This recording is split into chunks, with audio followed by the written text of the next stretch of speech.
Punching Up, a Nintendo podcast, is brought to you by you. If you want to learn how to support our show, go to patreon.com/laststandmedia.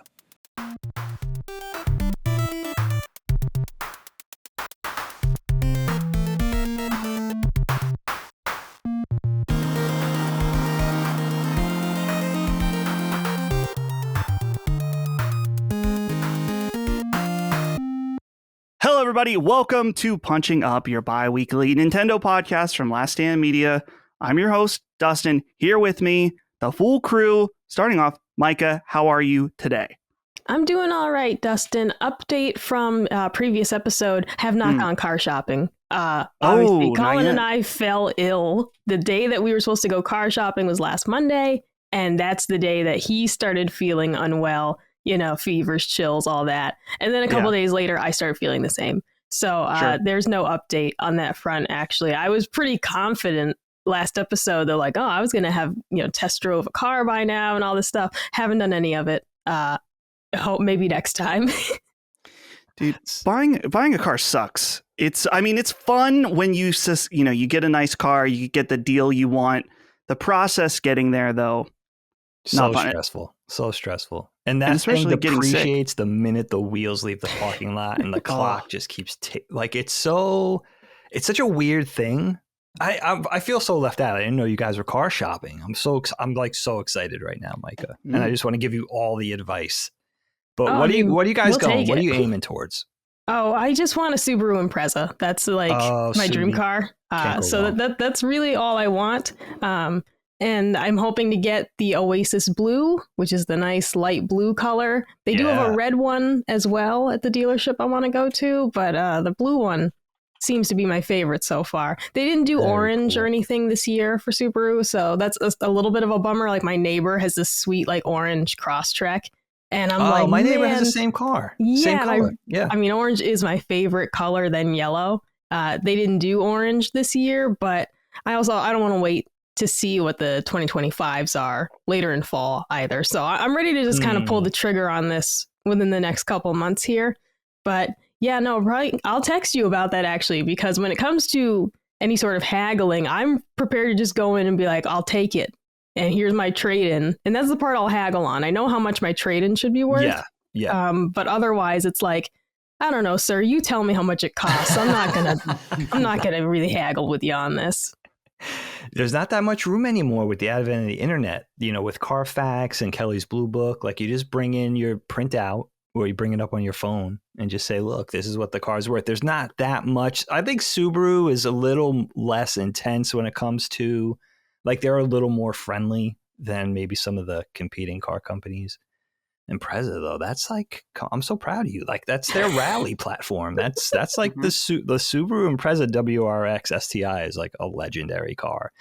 But the base Impreza now is like the wagon design, a mini wagon, right? Yeah, they only did the hatchback this year, and then they do have the WRX, but that's 6-speed only, right? It's I think it still is. I can't drive that. The last time I tried to drive stick, I almost killed my whole family. So I've never tried since, and I don't think I ever will.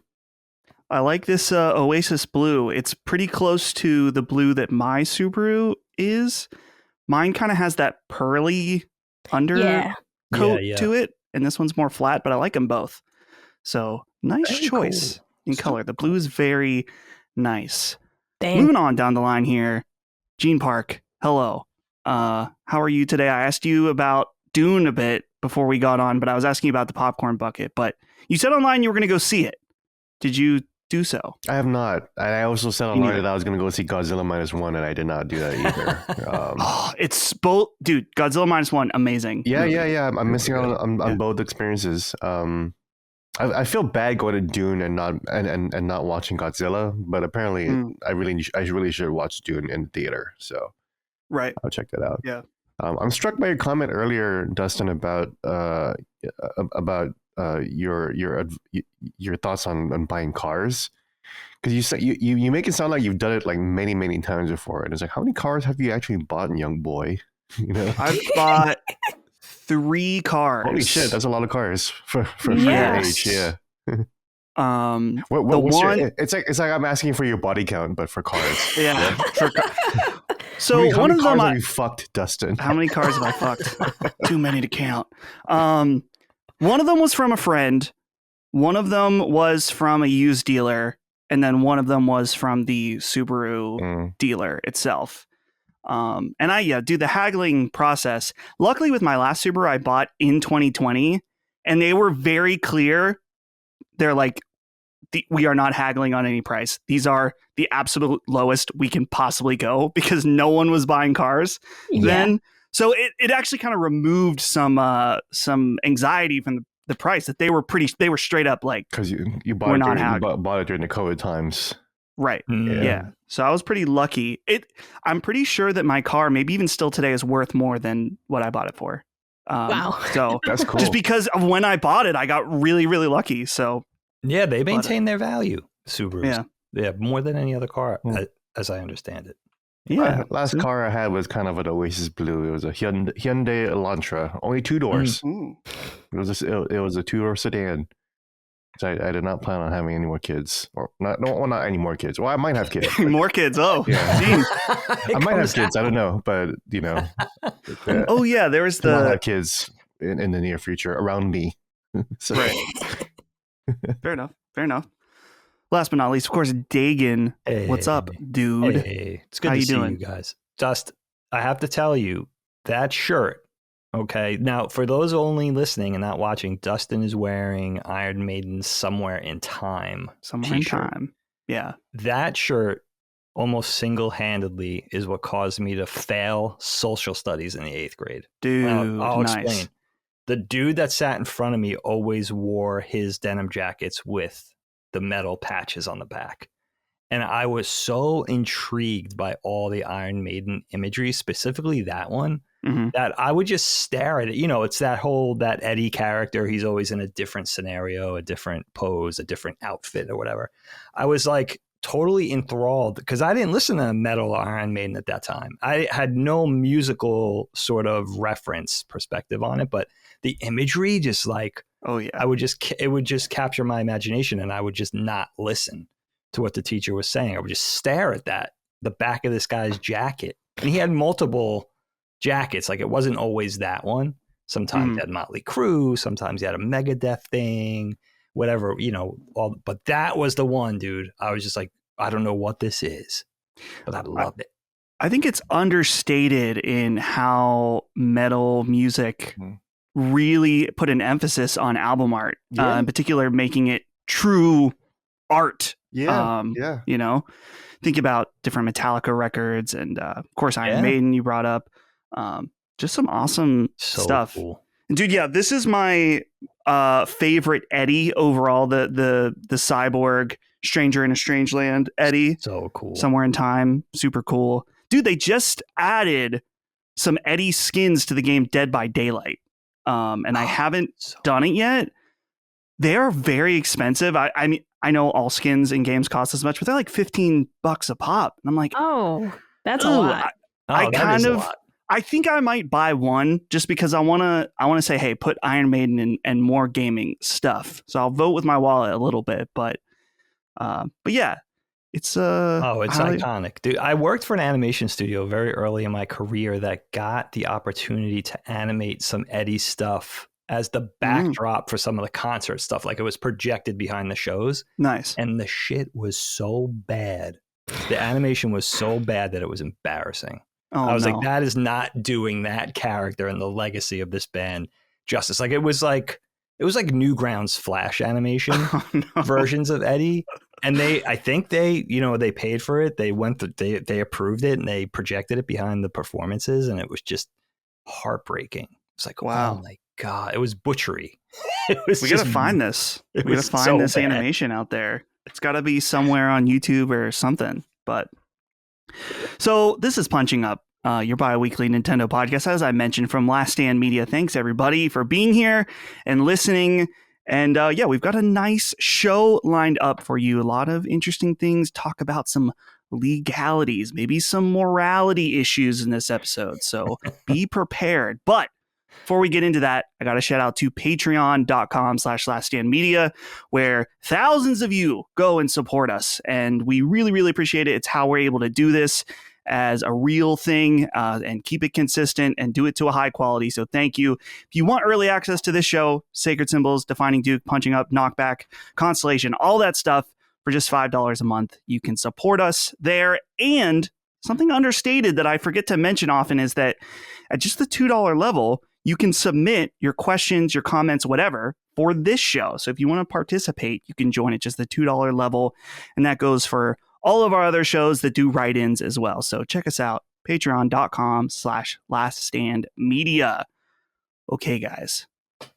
So let's start out with first this write-in. Just a quick acknowledgement. This is from Dale Cachacho. Says, happy 7th birthday to the Nintendo Switch this past weekend. Mm-hmm. May your last year on the market as the flagship Nintendo console be prosperous and profitable. Thanks to the Switch for getting me back into gaming after a hiatus since the Nintendo 64 PS2 times. Oh, wow. And thanks to the Punching Up podcast for covering Nintendo on Last Stand Media. Yeah, so it's been 7 years since the launch of the Switch. So to warm us up, I want to go around and ask, when did you get a Switch? Were you there on launch? Tell me about your Switch launch experience. Gene, I'm going to start with you because did you get one early, maybe, or were you with the rest of us? So I actually did not get one on launch.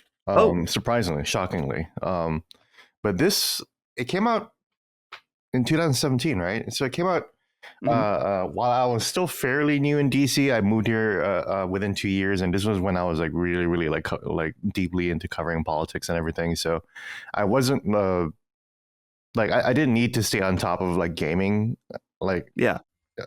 at all. I wasn't appearing on podcasts or anything like that. So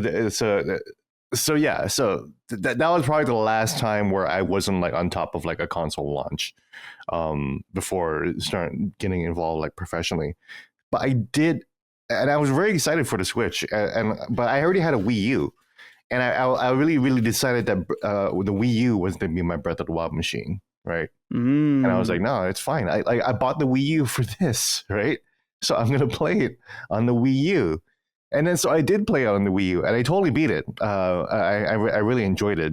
And then I was going through a breakup around that time, like around the Switch launch. And then a couple months later, like the breakup was over. And then I was like super, super depressed and like really, really wanted to get over things. And I was like, you know what? I should just buy that new gosh darn Nintendo system, you know?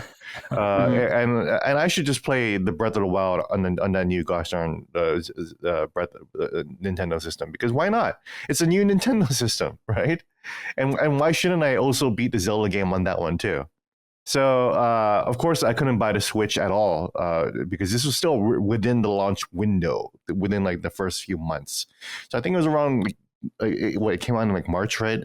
So I think it was around like maybe May or June that I started to look for Switch, but I couldn't find it. So I had to go on Craigslist to find it. So I definitely bought it from this random Arab guy at the Safeway down the street. Just showed up and bought it for $500. Oh no, $450. So it was marked up 150. I just bought it at a big markup, but it was not a big deal. I was like, it's fine, you know. This is what I get for not getting it on time, you know, because I actually bought the Wii at launch. Shockingly enough, I actually stayed. There's that tweet that's going around like, "Do you miss this era?" And it's that big line outside of GameStop or whatever. Yeah. The last time I really lined up for something like that was in 2006 when the Wii launched. And that was also a last minute decision. It happened the night before when I was like, oh, there's a new Nintendo system coming out in the next morning. And my ex-fiance at the time, or my fiance at the time, was like, we should get one. And I was like, yeah, we should just get one, you know, because it's always a good idea to get a new Nintendo console. Why not, you know? Oh yeah. So I was like, yeah, and I just went to the Best Buy and I was like, yeah, you know what? I'll just stay in line and just wait for this. But I did not do that for the Switch. I just bought it at a marked up price and bought it off some guy outside the Safeway down the street. And yeah. I got Zelda, and I beat it all over again. And I was like, this is great. I'm having an even better time because I can just carry this thing everywhere, and Right. it looked better, Yeah, it was exciting. I remember a feeling of something very new, which you don't sometimes with consoles. It's like, oh, this is sort of feels new, but not like a reinvention. And not that we didn't have handhelds before, but Switch definitely felt different. So yeah, and the Switch didn't have like backwards compatibility, so there's no games, no baggage. There's no other game that you can play on it, like when the PS5 and Xbox Series launched, like, hey, you know what, you can still play Ghost of Tsushima, which was new on the PS5, and it's gonna look awesome, right? But with the Switch, it's like if you didn't like Zelda or Snipper Clips or what was that racing game that came out, which was pretty good, but it was like F-Zero, like completely forgetting the name. But Fast RMX. Yes, Fast RMX. Yeah, one of the launch games for the Switch. It felt like a real like launch cycle. Like this is all these few games are all you get right now. Mm-hmm. Micah, what are your memories of around the launch of the Switch? Were you there day one or a little after?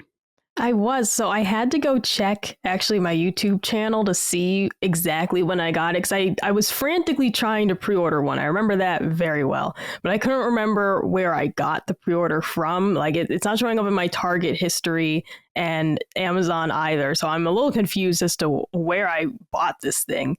But I checked on YouTube and I had it on launch day. That's the day I uploaded the video. So it must have gotten delivered. I unboxed it. Oh, you have a launch YouTube day. video on a Nintendo Switch? I gotta go find that. Oh, that's she's got like 10 views on her. It's real good. That's adorable. That's amazing. So yeah, I got it on launch day. I unboxed the Zelda as well, thinking I would be really into it. Like there was a time when I was like, oh, I'm going to love this. This game looks awesome. It's not those old Zelda games my boyfriend's always trying to get me to play. This is fresh and different. And then I remember trying to climb up a wall and slipping down and the magnet boots. And I was like, I hate it. I hate every second of this. My bow just broke again. It did look super attractive though, didn't it? Right? Mm-hmm. Like, absolutely. And then the weapons kept breaking. I kept sliding down slippery surfaces. And I was like, this is bullshit. And I don't want to play this anymore. But I watched him play it, all right, and I enjoyed watching all the legendary beasts or whatever they were called. I liked watching all that. That was fun. And Game Grumps played it. That was fun. But me playing it, the Game Grumps run was really, really funny. Yeah. Oh my god, it's one of their all-time best. I still watch some of those videos just for fun. But yeah, getting that on the day was pretty Aaron cool. couldn't even didn't figure out how to use the light arrows on Ganon at the end, and he was just trying to use like regular arrows on Ganon like for like 45 minutes. Like, oh my god, dude. That's something I would do. It's a masterpiece watching them play these modern Zelda games, but yeah, being there for the first day of the console was really cool. I was glad that I was able to get it on the same day. It must have been Amazon, right? Who else would have delivered me the console on launch day? It must have been Amazon. I mean, I can't think who else would have done that for me. Yeah, Best Buy wouldn't have done. Best Buy would have forgot that I even ordered it and then canceled Best Buy, it. They're one of the last bastions of the launch day delivery. They got me Final Fantasy Rebirth on launch day. Oh, really? So, really? They didn't cancel yours, huh? They didn't cancel it. They came on launch, but I don't know. So it's hard to say. Mine was one of the last consoles I picked up at GameStop at midnight was the Switch. I remember having the Switch box and not the best special edition of Tears of the Kingdom, but the second tier that had the soundtrack and the map and stuff in it. Okay. So, and it was me picking one up and Breath of the Wild, not Tears of the Kingdom. Breath of the Wild. Yeah. Breath of the Wild. I was like, you just bought the Switch last year? No. Yeah, it was Breath of the Wild. Time for the show. Yeah. Welcome to the family, Dustin. Yeah, I'm here. I'm here. On 2023. Yeah. So, but yeah, it was nice. I always love getting stuff at midnight. It's sad. It's a relic of a time gone by at this point because PS5 just showed up at my door launch morning, which was awesome. But not quite the same. But Dake, when did you get a Switch? Yeah, it was day one, baby. I was there at midnight. It was the first time I got a Nintendo console at launch from the Super Nintendo. It was the last one I had gotten at launch. And it was all that time. I would eventually get a Nintendo console. The Wii, I had a lot of trouble getting my hands on out here. Mm-hmm. Wii U, I casually eventually bought like a French-Canadian version of it because the kids wanted to play whatever was out at that point. I think specifically Splatoon and Mario. And that was very casual. GameCube, I got super late. N64, I eventually, uncrossed my arms and was like, all right, I'll get one, even though I wasn't very into it. So it was it was a day one midnight thing. We have a little indie retro video game store in town here, still there. And he was kind of dabbling. He was just dabbling in kind of selling in contemporary games. And he was doing a pre-order. And I was like, you know what, dude, I'm here all the time for Famicom and Super Nintendo and everything, and just getting all my retro stuff. I'll just pre-order it through you. And it was so cool. It was so cool to go there at midnight in town. It wasn't a big box store. It was like a ghost town. It was like tumbleweeds. It was so quiet. I was the only one there. I think he had like 6 or 7 total launch pre-orders. Like he had them all behind the counter, and it was like you could count them on 2 hands. It was like and it was so cool. Breath of the Wild. I think, if I'm not mistaken, I think the Bomberman game was also available at launch. Don't quote me on that, but there was at least one more game that he had that I didn't go in for. I was like, it's enough to get Zelda. And it was fun, man. It was super fun. I was super excited to I think that's a great point that you guys made. It was like, it seemed like a really fresh start. The format of the games, the size of the games. I remember the conversation about these little things are poisonous, so babies can't put them in their mouth. Like it was a whole new thing, especially for an old man like me coming off cartridges and stuff. And we approached it with the curiosity of a child. We were just like, it's true. Can we eat this? Yeah. It's crazy to think it's going to be 8 years too. Like they did that thing that we were talking about last year at some point where like, wouldn't it be a baller move to do a whole another year with this console? And they're doing it. I just don't know how they're going to connect the dots. Like, how are they had a banner year. We always talk about it last year. Momentum still feels pretty exciting, but how are they going to connect from now to, let's say, March or April or whenever of 2025? What are they going to do? I think we're going to be talking about that a lot this year.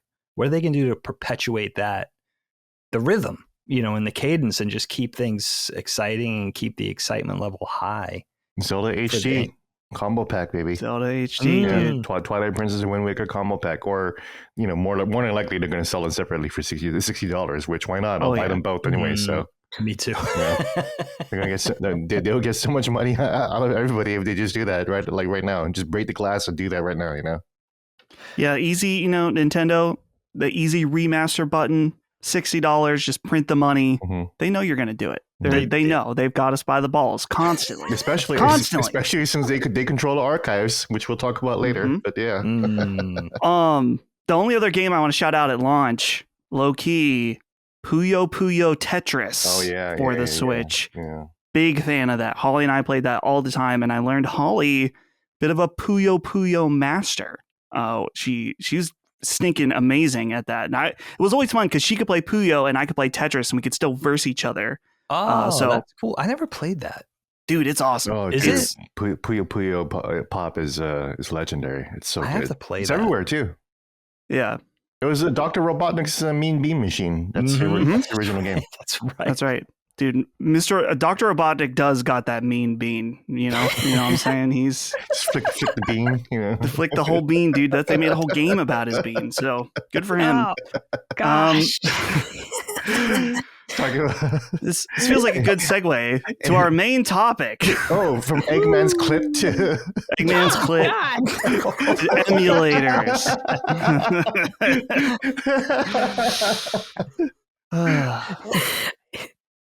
Man. There's that punching up energy I was waiting for. Punching up energy. Yes. All right, guys, let's talk about Nintendo's attack on Yuzu. So here's how this is going to work. I wrote down all my bullet points that I'm going to try to summarize this active and ongoing situation. Just as recent as yesterday, we had huge updates to the situation. And the one thing I'll say is that there is so much to cover in here that if you're curious about stuff, I recommend going there. You can read the whole court case. I highly recommend Last Stand's very own Hogue Law has a excellent 2-hour video all about this. I was watching major chunks of it to try to prepare and make sure I know what I'm talking about at least slightly for this, but it is very legal based, and there's a lot of technical stuff in here, so just be prepared. But as to start us off, what is Yuzu? So Yuzu is a Nintendo Switch emulator that works on PC, it works on Android, it also works on Steam Deck with Linux. And it's been being built over the last few years, and it's starting to get really, really good. And that's been a problem for Nintendo. And Nintendo even argued in their court case, which they are now suing them. I guess it's important to mention that. They're suing Yuzu for to basically get it taken down. And their argument is that Yuzu has been knowingly facilitating piracy at a colossal scale, and to the point where Nintendo even claimed that people used Yuzu and downloaded Tears of the Kingdom over 1 million times before launch to play on Yuzu. Now, to be clear, I want to make some quick clarifications here. Yuzu does not provide the ROMs, the software, whatever. That's all done somewhere else. But Yuzu is the tool that is often used to play the various ROMs, and why Nintendo is bringing up facilitating piracy at a colossal scale. Now, there's another factor to get into with Yuzu, and that is, and part of the Nintendo's claim against them was, Yuzu requires Switch copyrighted BIOS files to decrypt games. So basically, Nintendo has their special security that's baked into the Switch, and in order for Yuzu to work, the user needs to provide those files in order for the games to be decrypted.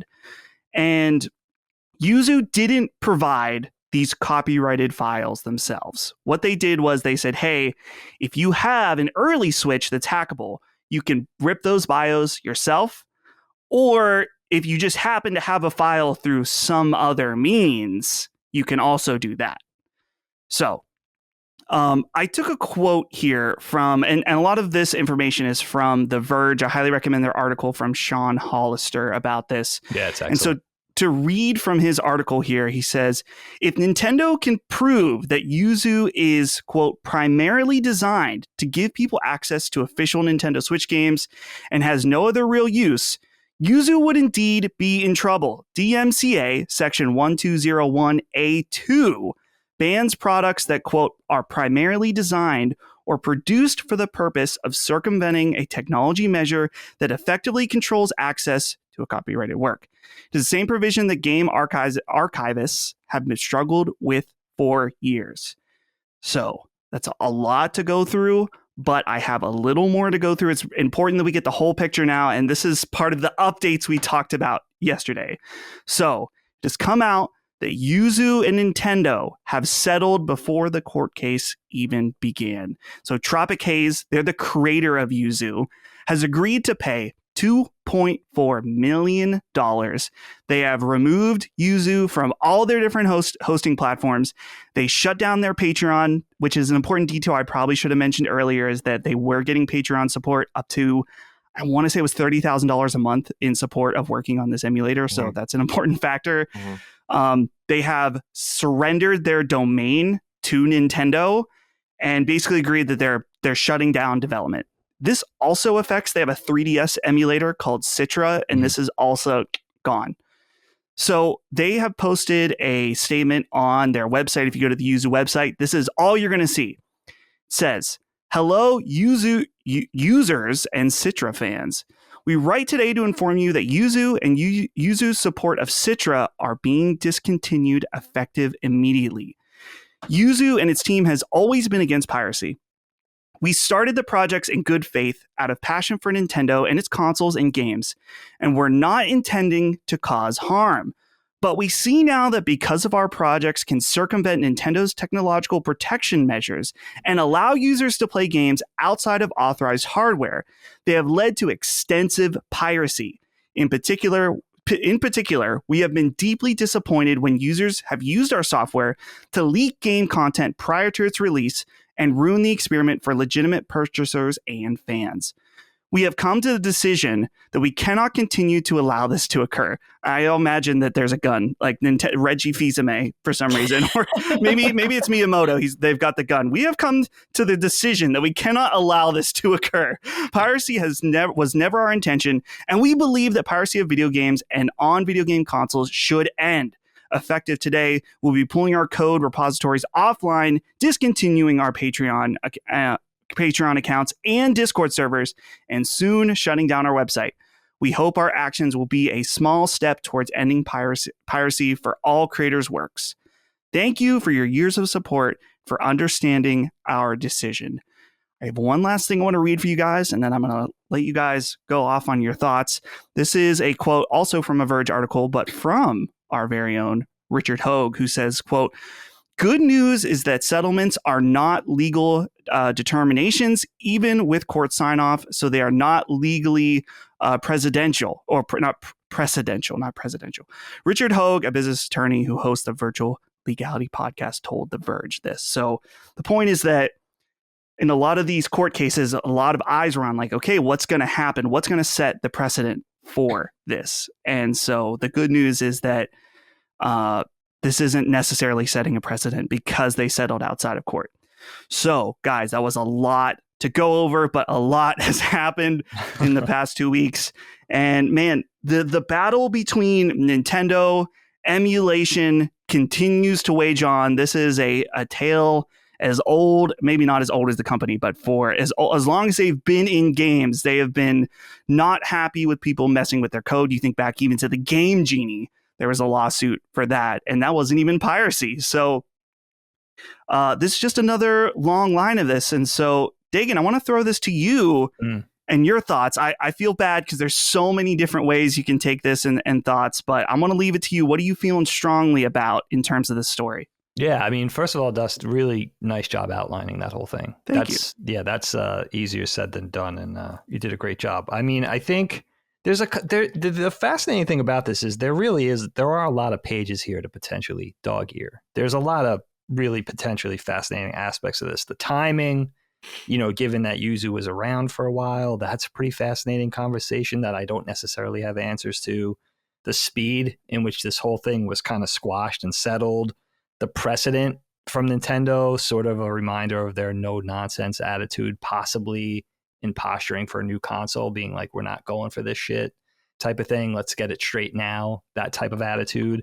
I think the sad thing is, from Yuzu's perspective, is that, I think it's a reminder that love and passion for Nintendo is a dangerous thing, man. You could have sex with the hot female praying mantis, but she's going to eat you. You know what I mean? Like, she's going to eat you. Like, if that's your passion, you know what I mean? It's like, that feels like the whole thing. It's like a tragic, unrequited love. That's the fascinating thing about Nintendo. Like, you could love them to the point of being like, basically an entire company around, whether it's legal or illegal, you know what I mean? Type of thing. But I mean, from my perspective, just so people understand, like, I'm all for emulation of game hardware and software of days past, like however old, for cataloging, for posterity, for preservation, for enjoying as time continues to march on. So game consoles and video games and software aren't forgotten, for hobbyists and for history and all that stuff. I mean, I'd be a real big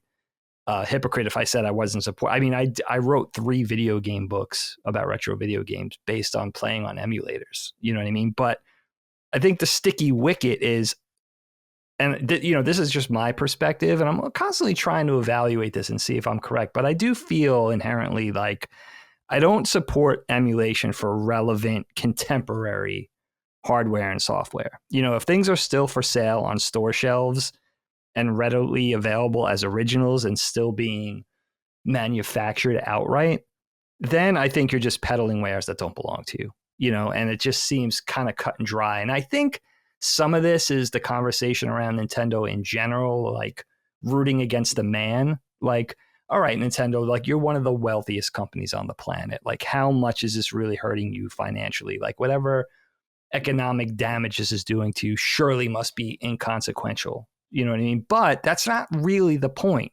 You're peddling things and proffering things that don't really belong to you. And I think Nintendo's attitude is always the same. Like, there's another fascinating question around this too, before I pass it on to the next, my next partner here. And that's like, there are other Switch emulators as well. Like, why this one? And I think the whole thing is Nintendo's going to make an example of somebody, you know? And I think someone's going to get stripped of all their clothes, right? Somebody's going to be made to parade naked through the streets in shame as they get pelted with rotten vegetables. And this time our Cersei Lannister is fucking Yuzu and Tropic Haze. Like, they're going to make an example of somebody to set a precedent. And I'd be interested to see if they, especially ahead of a new console generation, and kind of like also, admittedly, their fuck up with the early versions of the Switch and not protecting it properly, that they have to kind of set this reminder out into the world, this call of like, don't play games because we're going to litigate. And also the fact of like, can you imagine being like an underdog or a little guy like Tropic Haze and being served by Nintendo like a serious, because Nintendo could afford to take you to court all day for years. They don't care. It's a drop in the bucket, you know. So it must be very frightening from the little guy's perspective. So my heart goes out in that sense. But I think, you know, it seems like from what I know, and I'm still trying to gain all the knowledge, but it seems like Yuzu and Tropic Haze were wrong in this. And I think, you know, Nintendo, I'm not saying they were correct to go after them, but I could understand Nintendo's point. And at least they got a speedy resolution. The other funny thing is, man, it's so funny, the timing of this stuff, just from doing a YouTube video game show's perspective, because it's always so timely. Like, what would we be talking about this week if this didn't happen? You know what I mean? It would have been a much duller conversation. So there's something in the ether that just makes it, the timing is very fortunate for us, because now it gives us something exciting to talk about, substantial to talk about.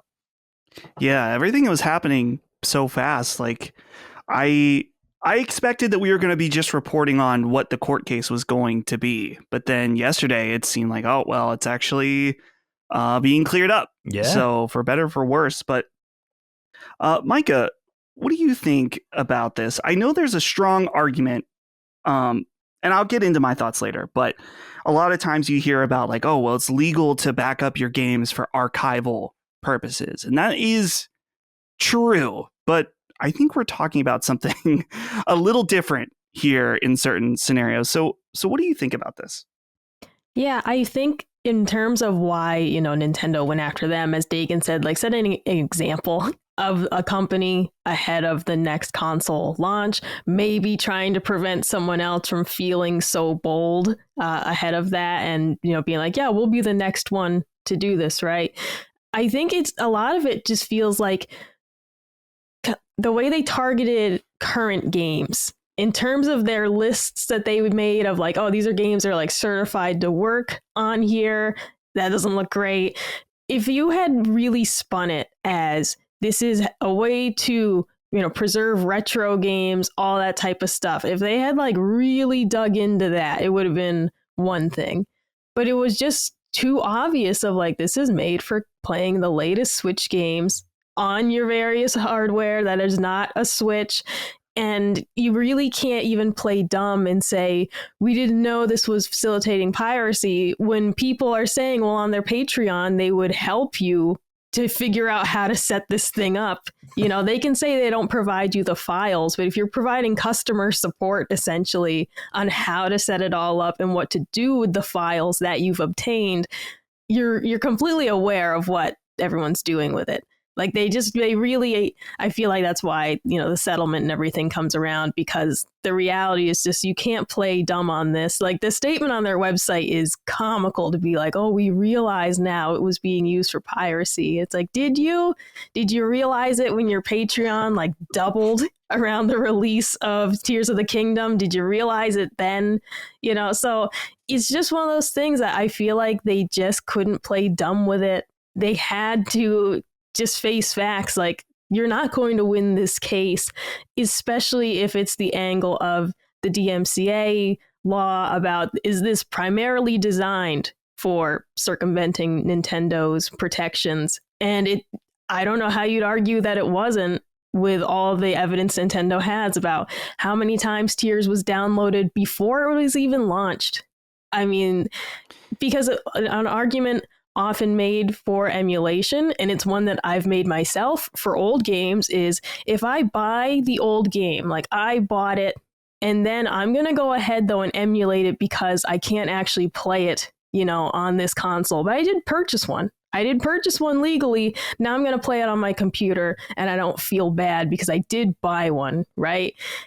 It's what I had to do to get Fatal Frame gameplay footage, essentially. PS3, because of the protection thing, you can't use like an Elgato HD60 capture card on it, right? Mm-hmm. So I bought the game. I bought the game digitally from PlayStation. I gave them my $10. Then I went and played it on my laptop. Conscience was clear. But if the game isn't even out yet, you can't even make that argument by any means that you legally procured the game and you just want to play it on your Steam Deck instead.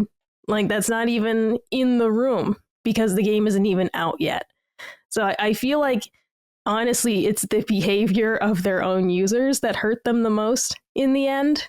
Because it's not even like, oh, they're just playing games that are already out. People already bought the games. It is for archival purposes. When so much of your use is coming from games that aren't even available yet, I just don't think you can make much of an argument as to what your product is for and what type of use you're encouraging with it. Right. And I think it's worth bringing up too, Micah, this idea of legality and morality and how that's going to fall different places for a lot of people. I think about, like you mentioned about the playing Fatal Frame, right? Yes. And clearing your conscience of that. I would, to my understanding, and if someone has a correction, that's fine. To my understanding, even though you bought the game, if you don't rip it yourself and you're going and downloading it somewhere, that would be considered illegal, right? Yeah, probably. But that's a thing where I personally wouldn't really care because it's like I bought the game and I don't have a means to rip it or I'm too lazy to rip it. So it's like, what is really the difference? And that's a point where I'd be like, I really don't care. But and there's also just the idea of like older games that aren't available anymore. And there's so many arguments about this too. I think it was Colin and Jaffe talked like, why would someone feel the right that everything it is owed to them to be available all the time? Like, and I get that argument, but as a person who cares about game preservation and games being art, then it's like, I kind of don't care. Like, I feel like we need to preserve these from a human race perspective. And so it's like, I get it. You don't have them for sale, but this is so old and it's important that we keep these things alive. So, Gene, I haven't gone to you yet. So I'm curious what you think about this, some of the ethical aspects, who's in the right, who's in the wrong. What do you think? I think Dagan was really well-spoken in terms of outlining his kind of ethical stance on it. And I think, in general, I pretty much share what he said. It sounded very reasonable. And pretty much aligned with what I think. And as Micah mentioned, I don't think we mentioned it in the run up. Part of the citation in Nintendo's lawsuit was the 1 million downloads of Tears of the Kingdom that came out that seemed to have instigated this lawsuit in particular, right? Because Yuzu's been around for many years at this point, right? But yeah, and to Micah's point, it seemed to have been like this user base that got a hold of Tears of the Kingdom and was just leaking on the internet. There is to kind of shine a light back on Nintendo on this, though. Nintendo does have a leak problem, though.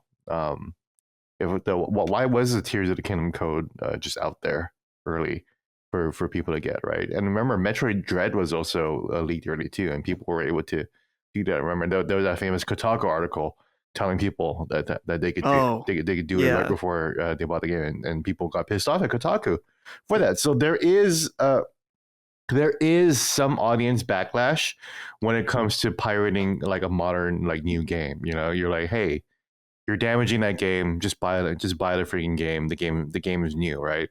But then Zelda is like so big that even though Zelda sold 20 million copies, there's still an extra million people out there who either did not buy the game or they definitely wanted to download it first.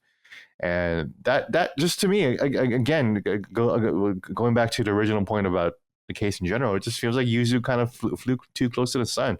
Yeah, they should get paid for their work, and with $30,000 a month on Patreon, that's pretty good stuff. But that's the stuff that's the kind of activity that'll paint a target on your backs. Remember when Power World, when the Power World stuff was happening last month, Nintendo didn't say a peep until one guy had a mod and stuck that mod behind a Patreon paywall. And Nintendo's legal ninjas were quick with it. They were immediate. They wasted no time whatsoever, right? So Nintendo was really watching. Like, if you're gonna profit from our stuff, that's when we're loading the chamber up, basically. Right. And yeah, it seems like that they were ready to go for this one too. And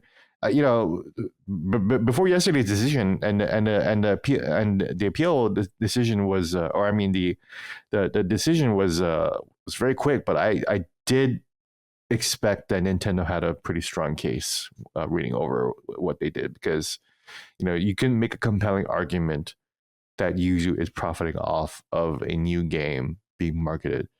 And they were using the Tears of the Kingdom hype cycle to market their own product, right? And the connection is pretty strong there, unless you really want to make it like go literal and technical. But really, when you come down to it, Yuzu is marketing around the launch cycle of a new Nintendo product, and that itself again would paint a target on them, Yeah. The thing that I think is worth pointing out and putting emphasis on is just that this idea of using the Switch BIOS in order to decrypt games is a really important factor, just because you think about emulation for older systems like Super Nintendo, there was no encryption and protection on those systems, just because I don't even think they were even thinking about emulation being a factor when designing those, or someone cracking into it. It just was a different time. And so this has kind of been an interesting way for Nintendo to go in and protect themselves, is that, well, first of all, I think it was Dagan brought up how they fucked up, or I guess it was really NVIDIA that fucked up and left that back door open with the original Switch, which arguably, I don't know, I'm not technical enough to say that this would have never happened if that hadn't been the case, because I know that newer Switch OSs have been hacked without that backdoor. But I was listening to Digital Foundry, and they made an argument that those future hacks may not have been made without the original hack.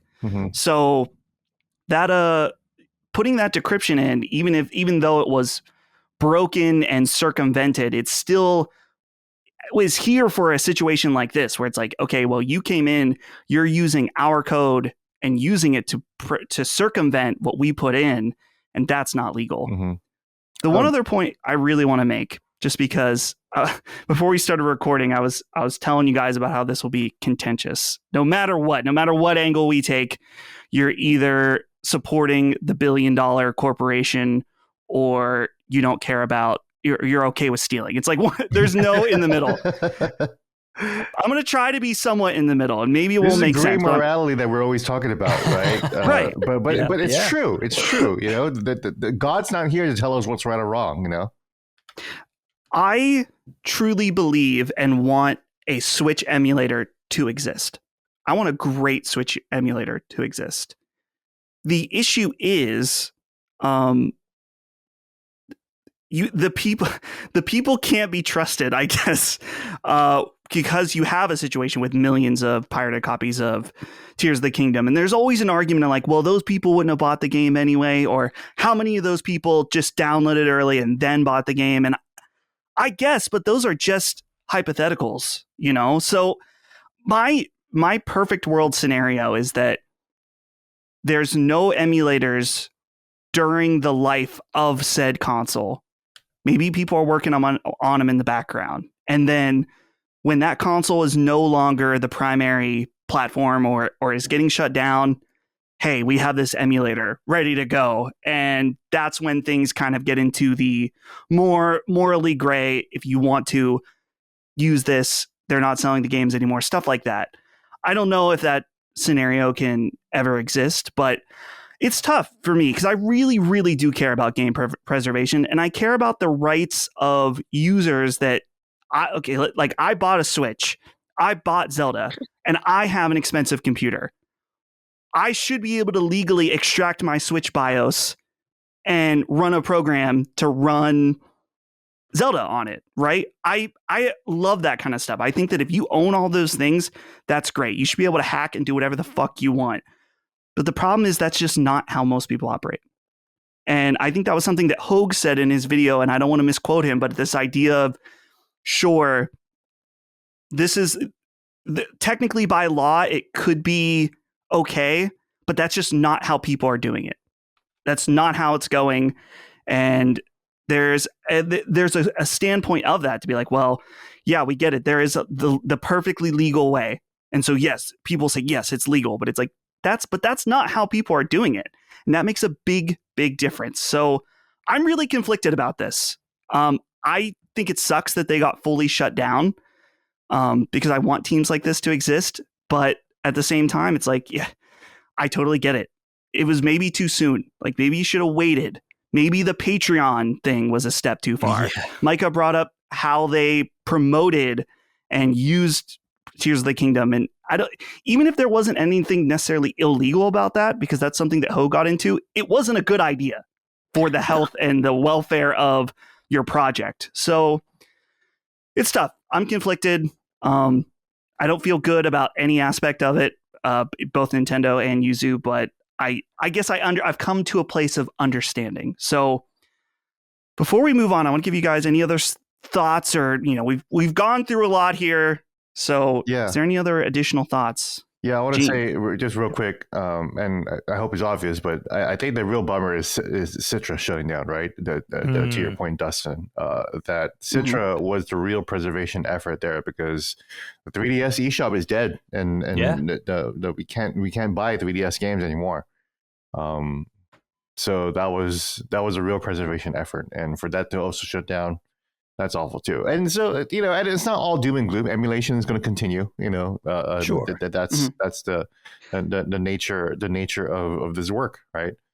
And I'm also glad, as a personal video game player, I'm glad I didn't actually invest in the Yuzu ecosystem, because if I did, I would be really, really bummed right now. That's for sure. But absolutely. But I am bummed about Citra. I have not used it. I still do have a 3DS, and I have a decent collection of games on it that I feel happy with. But again, that's just me, though. It's just really that's unfortunate that the Citra was lumped in, I think, and it might be a matter of too soon, whatever that means. But like you said, the 3DS is not available. Yeah, and also it's also an accessibility issue, because the 3DS like fucking sucks to like look at and hold, Agreed. So to be able to play 3DS games on a regular screen, like with a regular controller or something, like that's something else, That's a great point. That's a value add that you don't get by just buying a 3DS, So that really is a great point. Right. Yeah. That's a great point. I mean, you know what the other thing is too, guys? I think about this all the time because of the nature of the show, but we always talk about two Nintendos, right? We have contemporary Nintendo and we have retro Nintendo, and it sort of makes the conversation fun because there's always two Nintendos to talk about.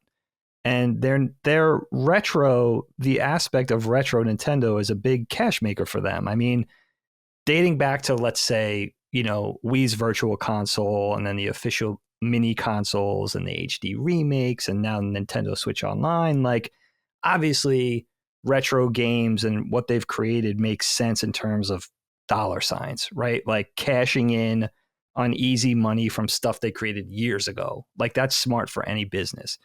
And so from a bottom line perspective, their retro business makes total sense for them. I mean, it's a big part of what people know of Nintendo and the love that people have for Nintendo. But I also wonder with them how much of them staying active in retro is a protective thing. Like it encourages it's intended to almost discourage emulation because it's like, well, we have it right here officially. You know what I mean? Like, and staying active and up to date with that. In other words, like, we'll provide it for you at a nominal cost, and get it from the official guy. Don't get it from the guy that's opening his trench coat, like with look what I got over here. Look what I got over.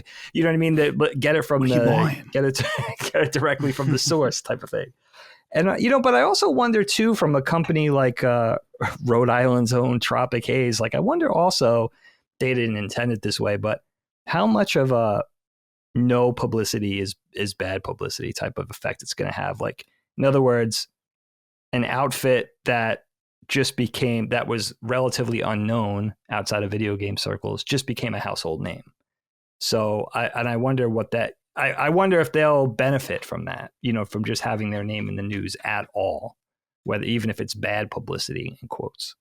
So that's another interesting thing. Like, I don't know if this will be the end of Tropic Haze. I mean, now you're going to have the sympathizers maybe directly funding whatever they do next, just because they want to see, it's that David versus Goliath thing. That's always the conversation with Nintendo. And you root for the little guy with the slingshot. Right.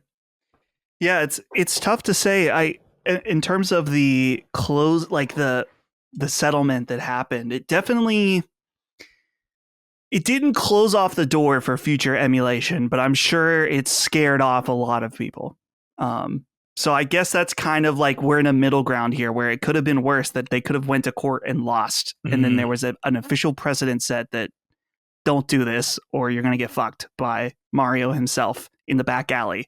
So you got to, Nintendo will come after you. So I'm glad that wasn't the case. But at the same time, it's like, I would be if I was a current creator of an emulator, I would be definitely concerned. I'd be nervous as shit, that's for sure. Yeah. Oh my God. And $2.5 million is a lot for That's a lot of money, man. They were probably like, hey, we're probably going to be paying this for a long, long time. Let's just cut it now. So it's just a couple of years versus like the rest of our lives, Good point. And I sympathize with emulator makers, man. The fact that there's almost no way you can make money on this at all, that's tough, I do believe that people who do this work should be compensated somehow. I actually expected to come into this podcast being like, oh, Nintendo was totally right. Like, what the hell? That lawsuit was totally right, and Yuzu flew too close to the sun, and that's also the case. But none of this would be happening if Nintendo was just simply a better steward of their own archives, and let us play their old games. But none of the platform, and to Nintendo's point, none of the platform holders are really good at this. So, and that's because game preservation is expensive, and I don't know what we can do about this other than to make companies care about it. That's all we can ask for, but they won't. So that's why we're here. That's why we're emulating games, Yeah, absolutely. So I guess we'll move on from here. I just ask, we're take it easy on us in the comments. We're just trying to figure this out. That's like saying don't take it easy on us. Don't take it easy. Yeah, go crazy in the comments. Help us in the algorithm, please. Tell us. Leave multiple comments about how we're wrong. Tell us how stupid we are. Yeah, tell us about our looks, our family. And actually, no, don't leave our family. Not the family. You can go looks though. That's fine.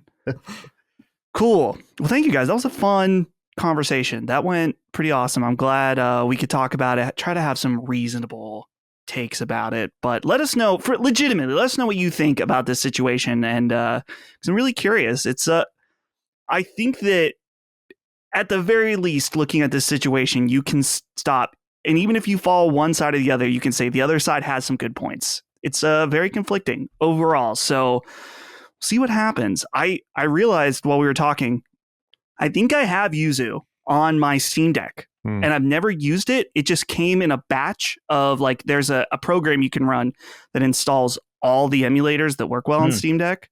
So I'm pretty sure I have Yuzu, but I've never used it. So now, dude, Nintendo, they're never going to work with us now. They're going to come after me.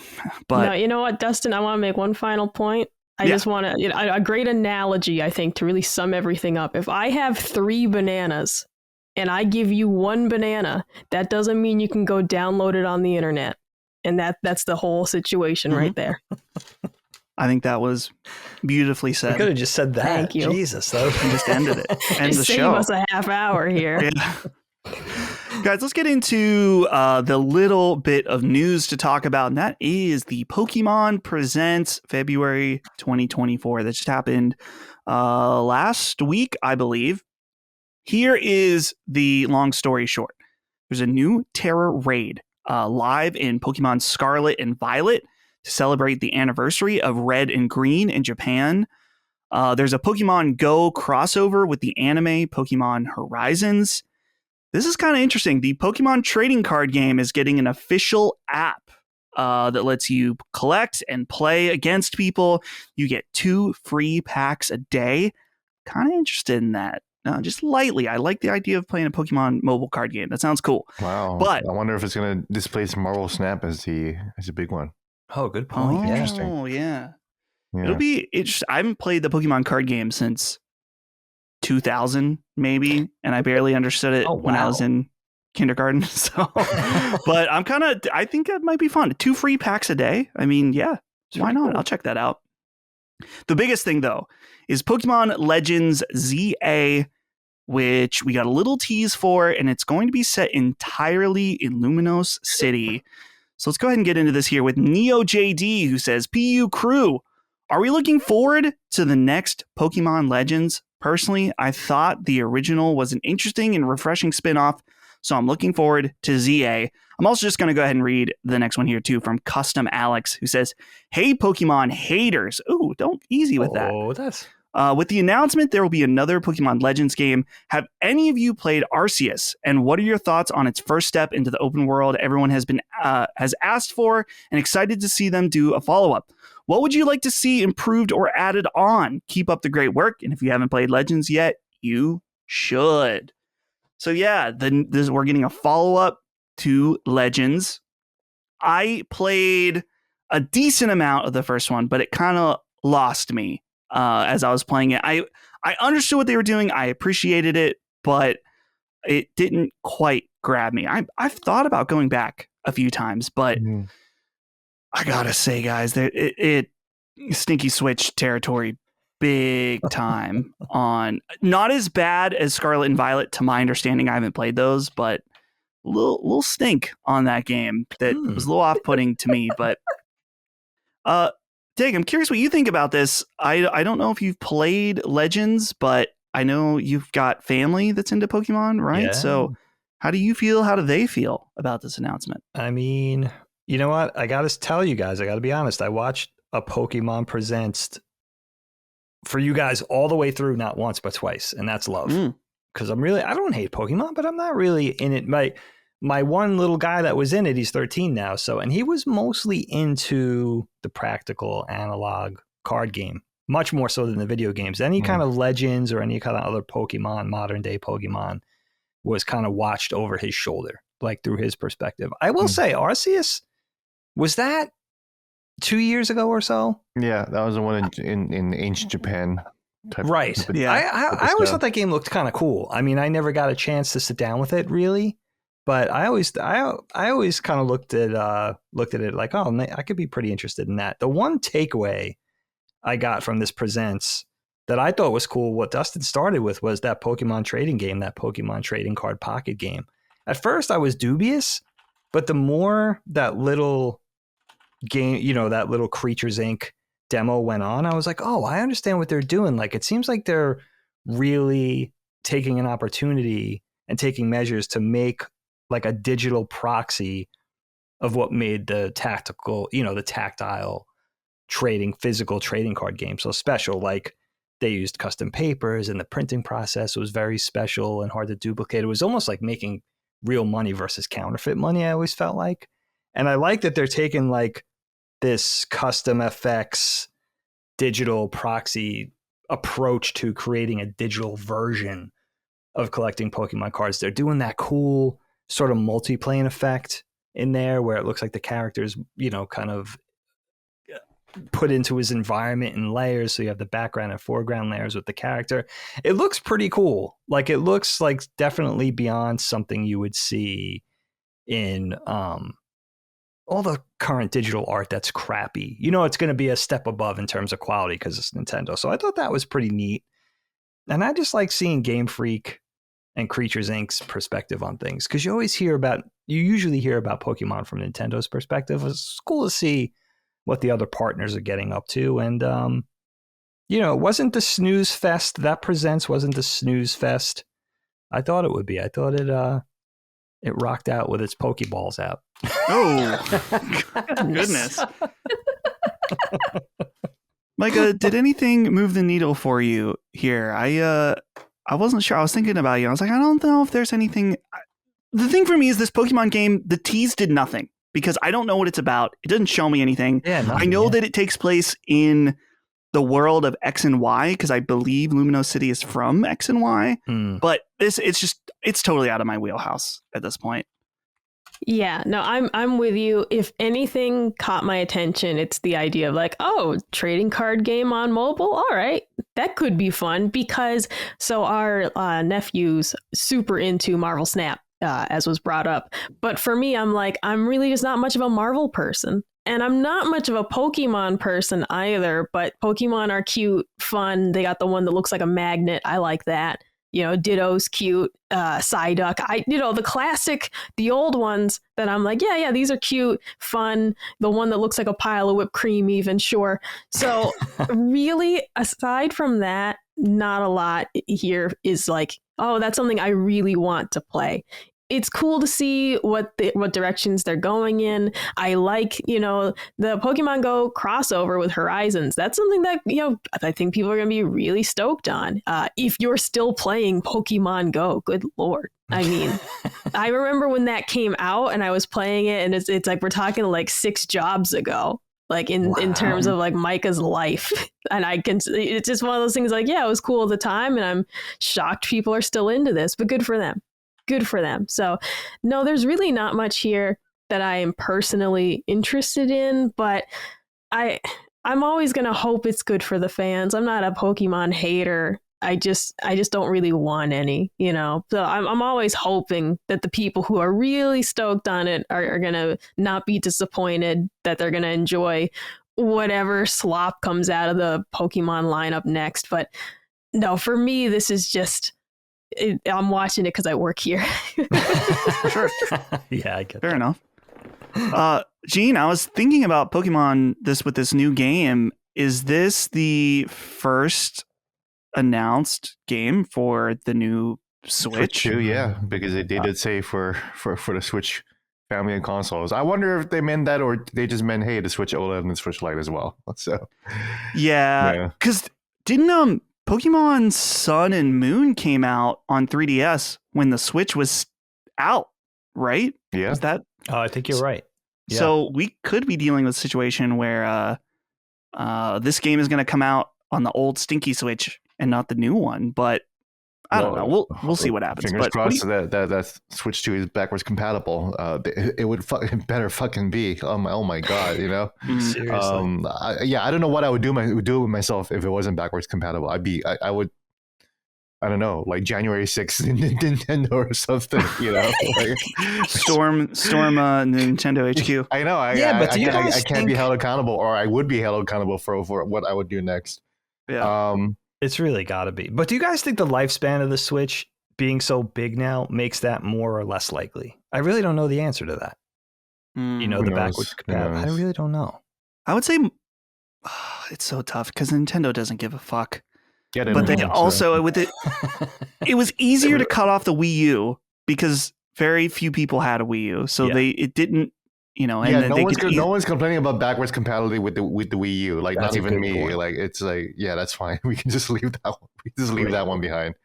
Other than Xenoblade Chronicles X, that's the only thing. The last one. Yeah, one of the last ones. I think. Going back to Pokemon, I did like Legends Arceus. I did play the hell out of it.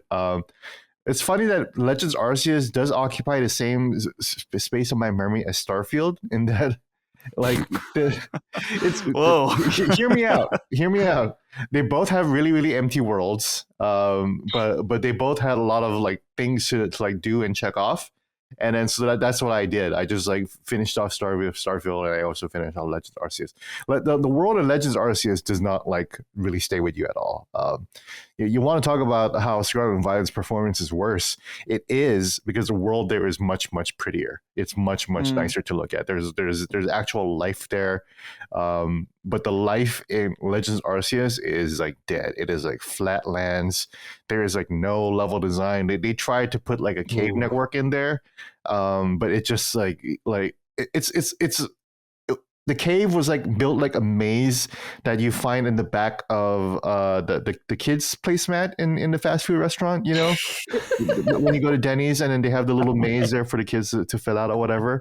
And then like it's usually like a straight line, and then there's like one other path that like leads you to like dead end or whatever. That's exactly how the Pokemon Legends Arceus maps were. The most complicated map was drawn out, where it's like, oh, like I'm on the other side, great, you know. And I found all these Pokemon along the way, and like they just do not know how to make a 3D level, like at least in Legends of Arceus.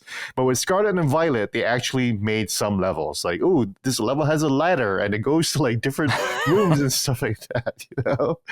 So whatever team was working on Scarlet and Violet, they started to learn what level design is. So the fact that Pokemon Za, which is how I read it as Pokemon Za, Pokemon Pizza. The fact that Pokemon Pizza is going to take place in Lumio City, which is the same world as you mentioned as X and Y, that's exciting because X and Y's world was cool. It was modern.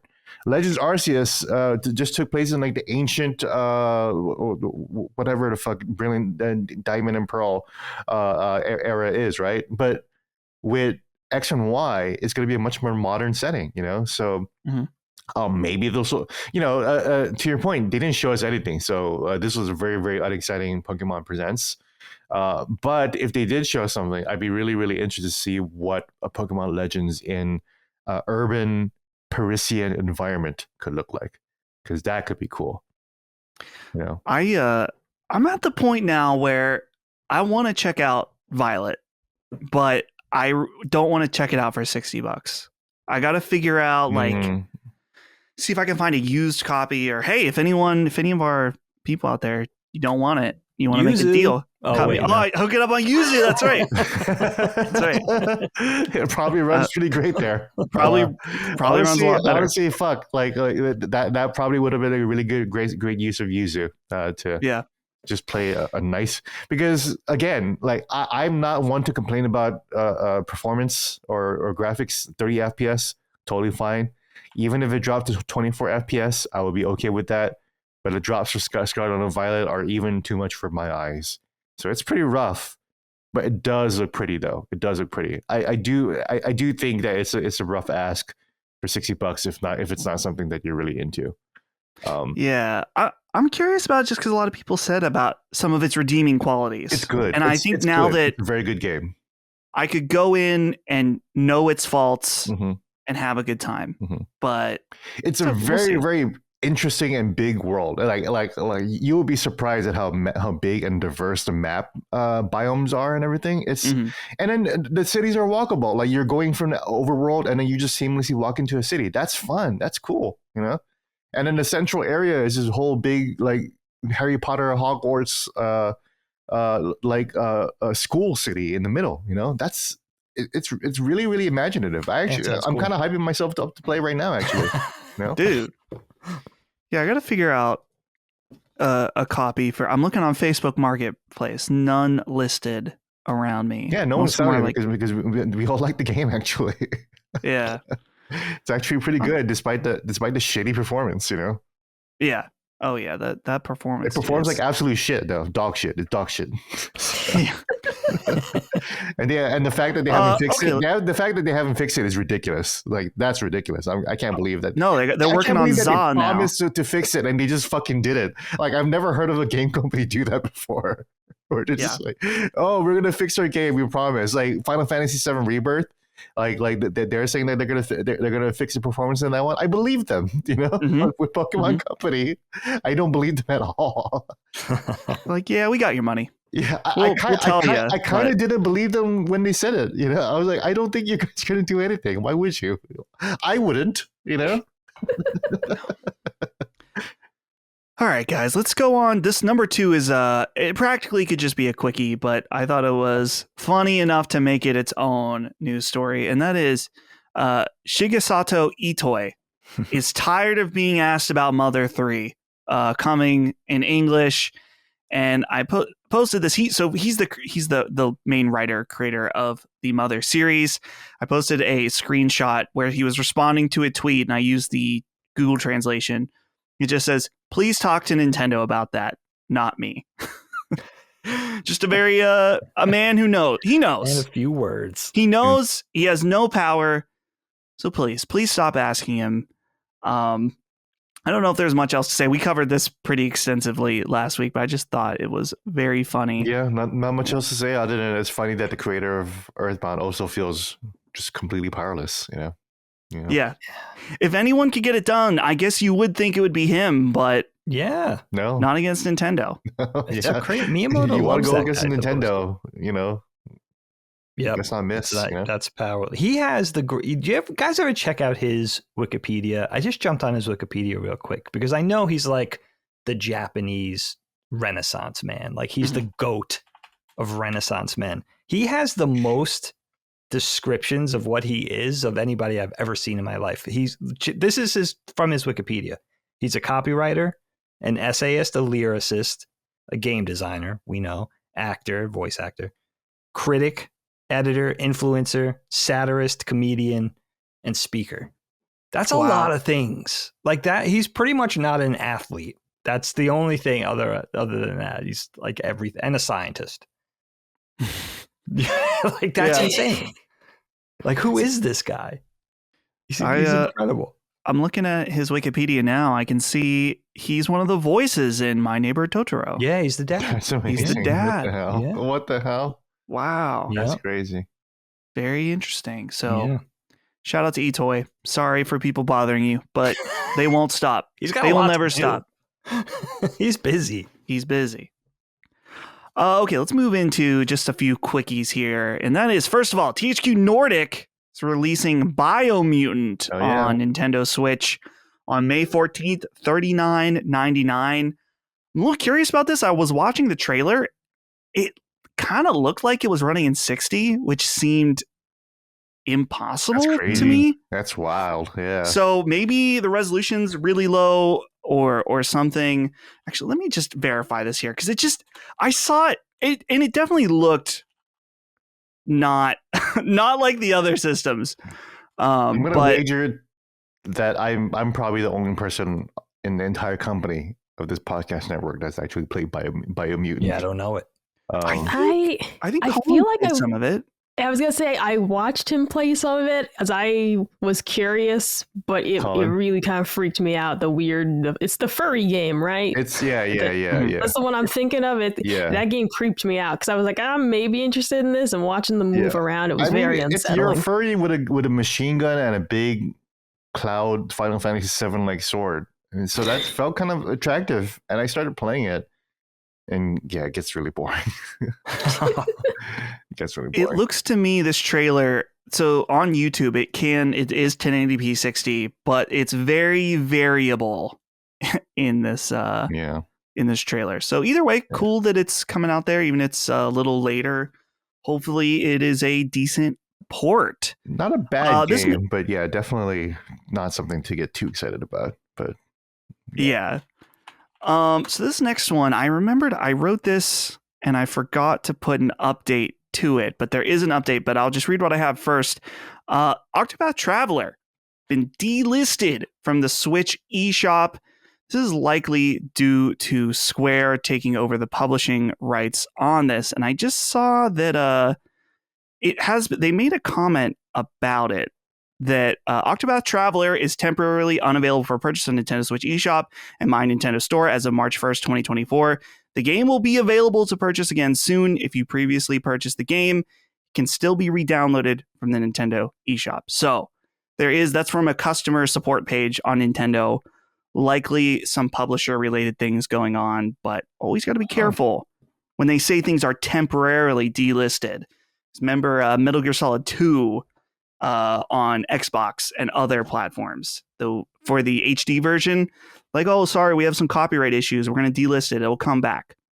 Nope. Never said they were going to sell you a worse version of the port on current gen systems. So I think this will come back, though. But it's worth pointing out, you're out trying to get that game. Concerned Ape, the creator of Stardew Valley, has confirmed that over 30 million copies have been sold. I saw a really cute clip of him they're doing the orchestra performances of the soundtrack. Oh, that's and so he came out and gave a speech and said that growing up, he always wanted to be a musician, but no one cared to listen to his music. And so he figured out all he had to do was make an entire game from scratch for people to care about his music. So I just shout out to them because Stardew Valley is an incredible game. Happy to see its success. I want to play it again so bad, but there's a new update coming at some point. We'll talk about it when it comes out. Last but not least for Quickies, Animal Crossing Legos are out now. If you're interested in them, I was seeing the weird adult man version of Tom Nook because all the other ones, they look a little weird as Legos, but Tom Nook with his long legs, something ain't right. I kind of liked it though. It was kind of creepy in a nice way. So if you're interested in those, go check it out. So let's get into what we're playing right now. Looks like we've got quite a diverse list here, but Micah, let's throw it to you. I gotta ask. After last week, it seemed like we weren't gonna finish Persona 3 Portable. Tell us what ended up happening. Yeah, so finally finished the game, and I'm so glad to be done with it. I mean, and it was a great game overall, but the dungeon system just really starts to wear on you after a while. It's just so monotonous. And I mean, they change how it looks every few levels, but I got so sick of it. And so I was ready to be done with the game.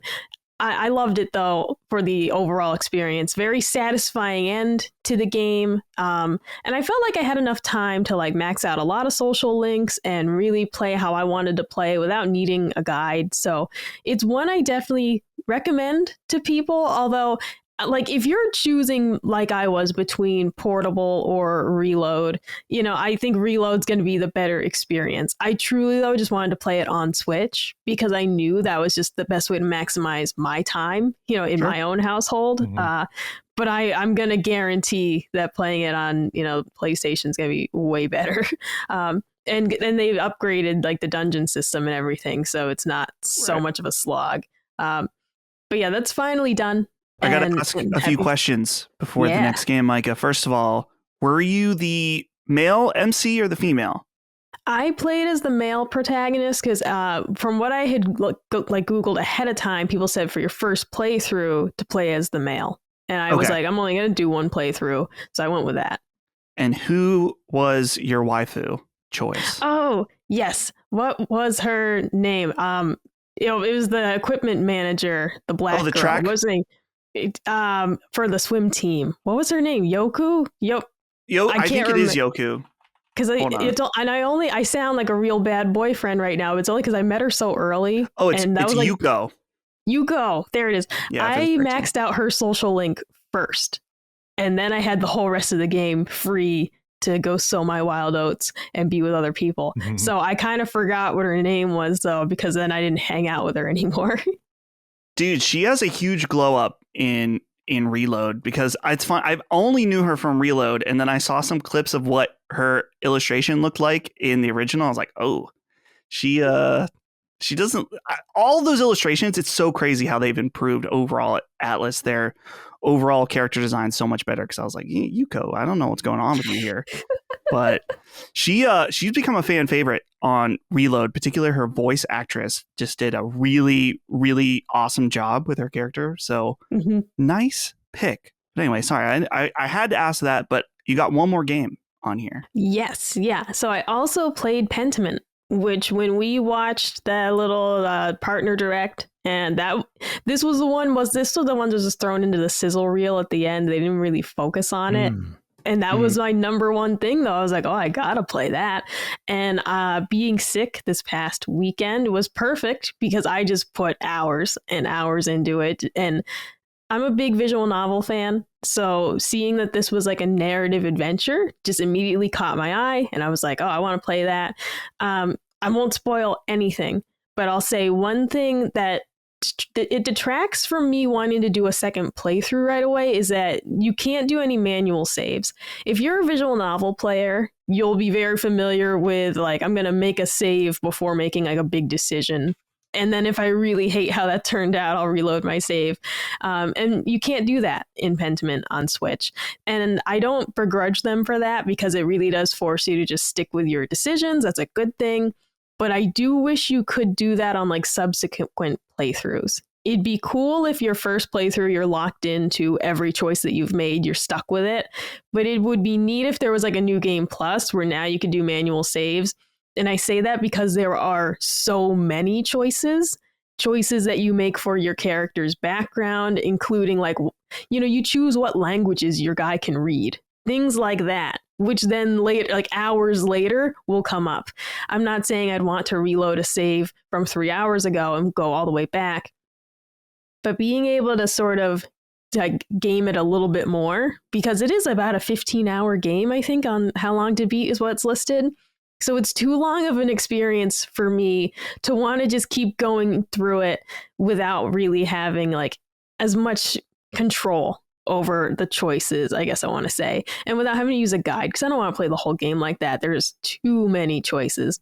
But that's really what's holding me back from wanting to do another playthrough right away.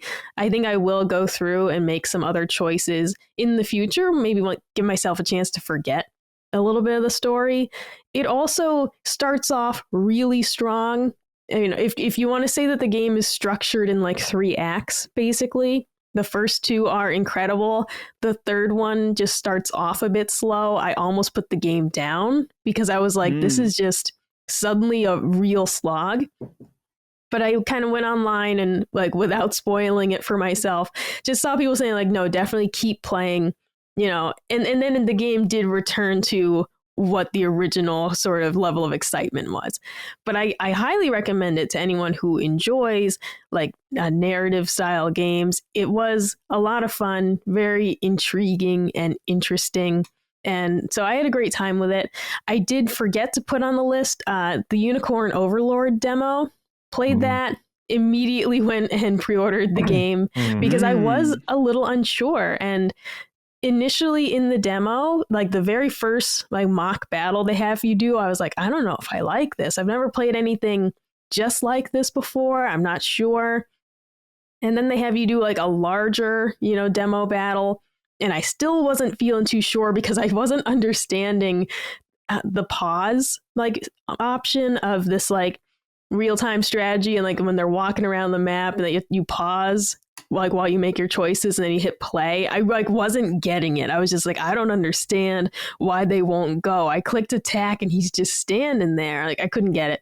Once I understood it, it was a great deal of fun. But this was my first time ever playing anything like this, where you actually have to like hit play and pause in between choosing your actions. And once I got the hang of it, it was like, okay, now I get it. Now I'm addicted. I didn't finish the demo. I said, no, you're going to put it aside. You're going to wait till the game gets delivered and actually play it correctly. But the demo, once again, sold me on another game. So that's one that I'm really excited for, coming out in just a few days now. Yeah, Holly played that. She played through all the demo.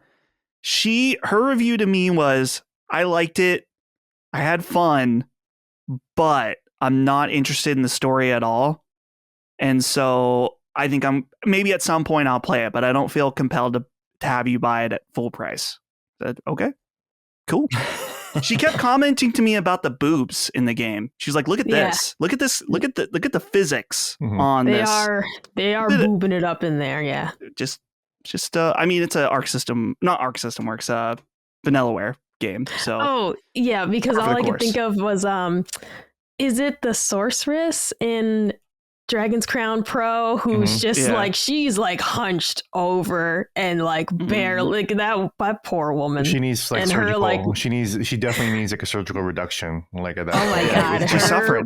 Like her movement. Yeah, it's an actual so problem. Funny. You know, like Tifa on Final Fantasy, like no problems there. That's fine. You know, but the girl in Dragon's Crown definitely needed some help.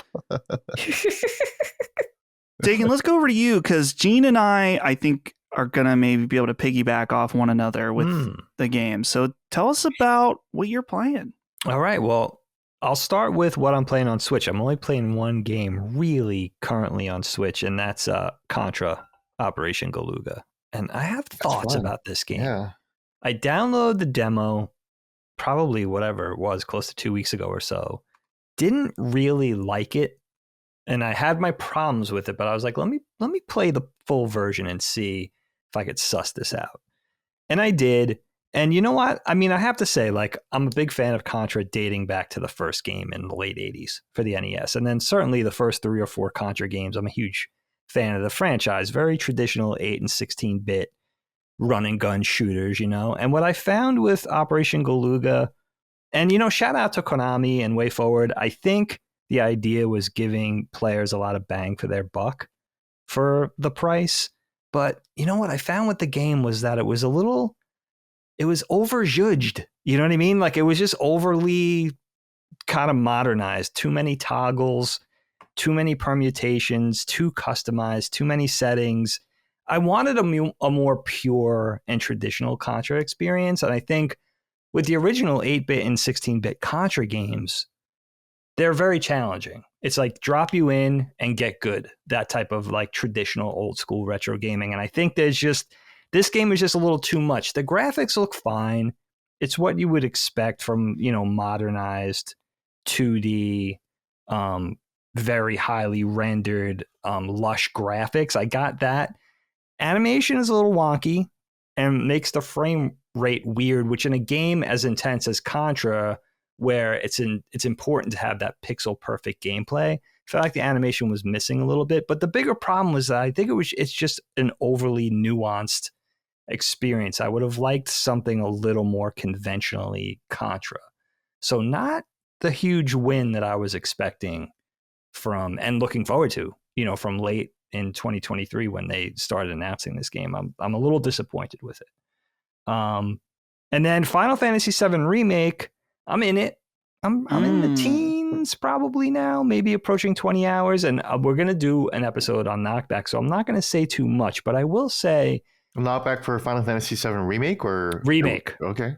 Ahead of, because I never played. And I think, what was the thing with Colin? He wanted to play. The Yuffie DLC. Right. He hasn't played DLC that. and the PS5 version because he played on PS4 initially. Is that? Mm-hmm. Something like that was the conceit with him. But, and you know, ahead of the new game that everybody's so excited about. But, you know, man, I'm such a huge Final Fantasy VII fan dating back to 97. Like that game just swept me off my feet. You know, this sort of, I always called it cyberpunk, but this steampunk RPG, the characters, the atmosphere, the world building, like it's so cool to be back in that world, but it's not that world. It's that world amplified. So it's a really cool experience because it's a nice mix of nostalgia and something new. And I just think those characters specifically are what make Final Fantasy VII so special. So it's just cool to be back in that world. And we're going to have a huge conversation. I'm not sure when we're doing that show, but it'll definitely be in the spring sometime. And then the last game I'm playing, man, that I couldn't resist is, I know I talked about it a little bit on Twitter, but I got into Pacific Drive.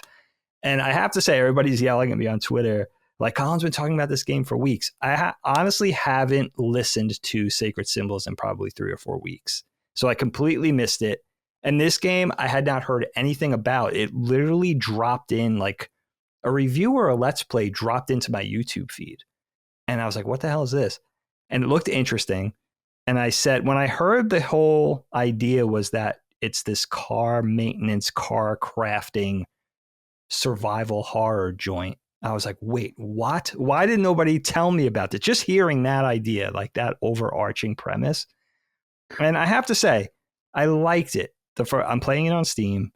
I liked the first couple of hours, but when I heard the idea and started to get excited, I was really thinking like 80s horror. Oh my God, I'm running from Cujo. I got to get in the car. I'm fumbling for my keys. I hope it starts. That type of thing, where it was like making sure you took care of the car would get you out of harm's way.